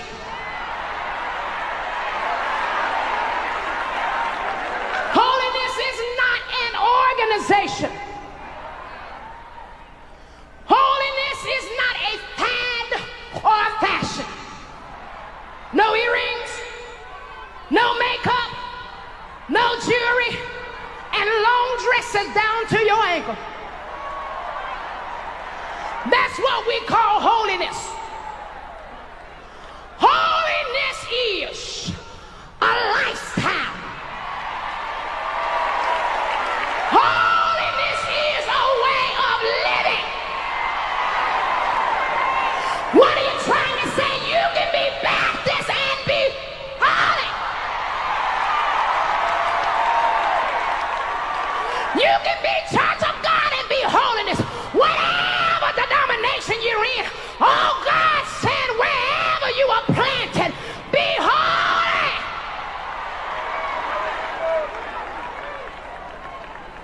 Live this thing every day. The reason some of our churches are in trouble where you go to church is because folks see your lifestyle. And you always want to invite somebody to your church. Come to my church. We got it going on over there. Come on. They look at you on your job. They look at your attitude. Your neighbors can't stand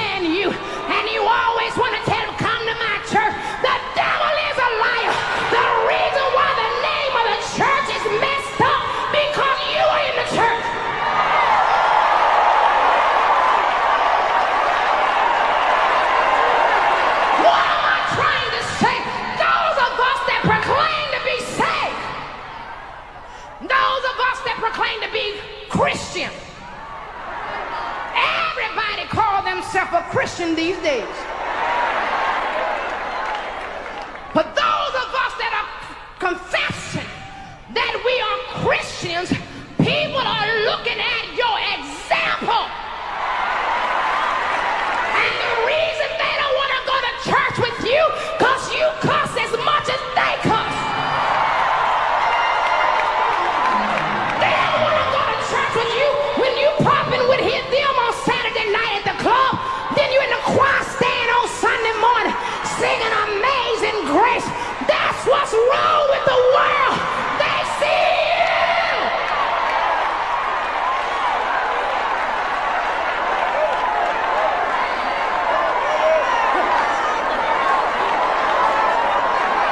That's why we have a problem in filling our churches. Because we don't have folk that are really living what they say they are. Yes. Tell the truth. Yes. What you believe in, you will really be. Can't afford to be like everybody else. Father, I want to thank you for my life and for those listening. I thank you for opening the doors of life unto them. Thank you for their children and their families. Thank you for keeping them safe. Psalms 3 verse 8, salvation belongeth unto the Lord, thy blessing is upon the people. Psalm 5 verse 12, for thou, Lord, will bless the righteous with favor, wilt thou compass him as with a shield. Therefore I decree the protection of God over you and your family. I declare no stray bullet shall hit you. You will not lack. You will not die before your time. Your needs shall be met. I bring you before Jehovah. Your progress shall be easy. No sickness will kill you. Affliction will be far from you. Among the outstanding you will stand out. May the earth favor you. May the sun favor you. May the clouds gather thick clouds and release supernatural rain upon you. May every barren ground become fruitful. You will obtain mercy and favor before God and men. You will not lose your salvation. Your brethren will favor you. You will be Lord over your brethren. I decree that men and women of power and influence in the society shall bless you. I cancel every satanic power instigating people against your life and ministry, your children and marriage. May the Lord set a crown of pure gold on your head.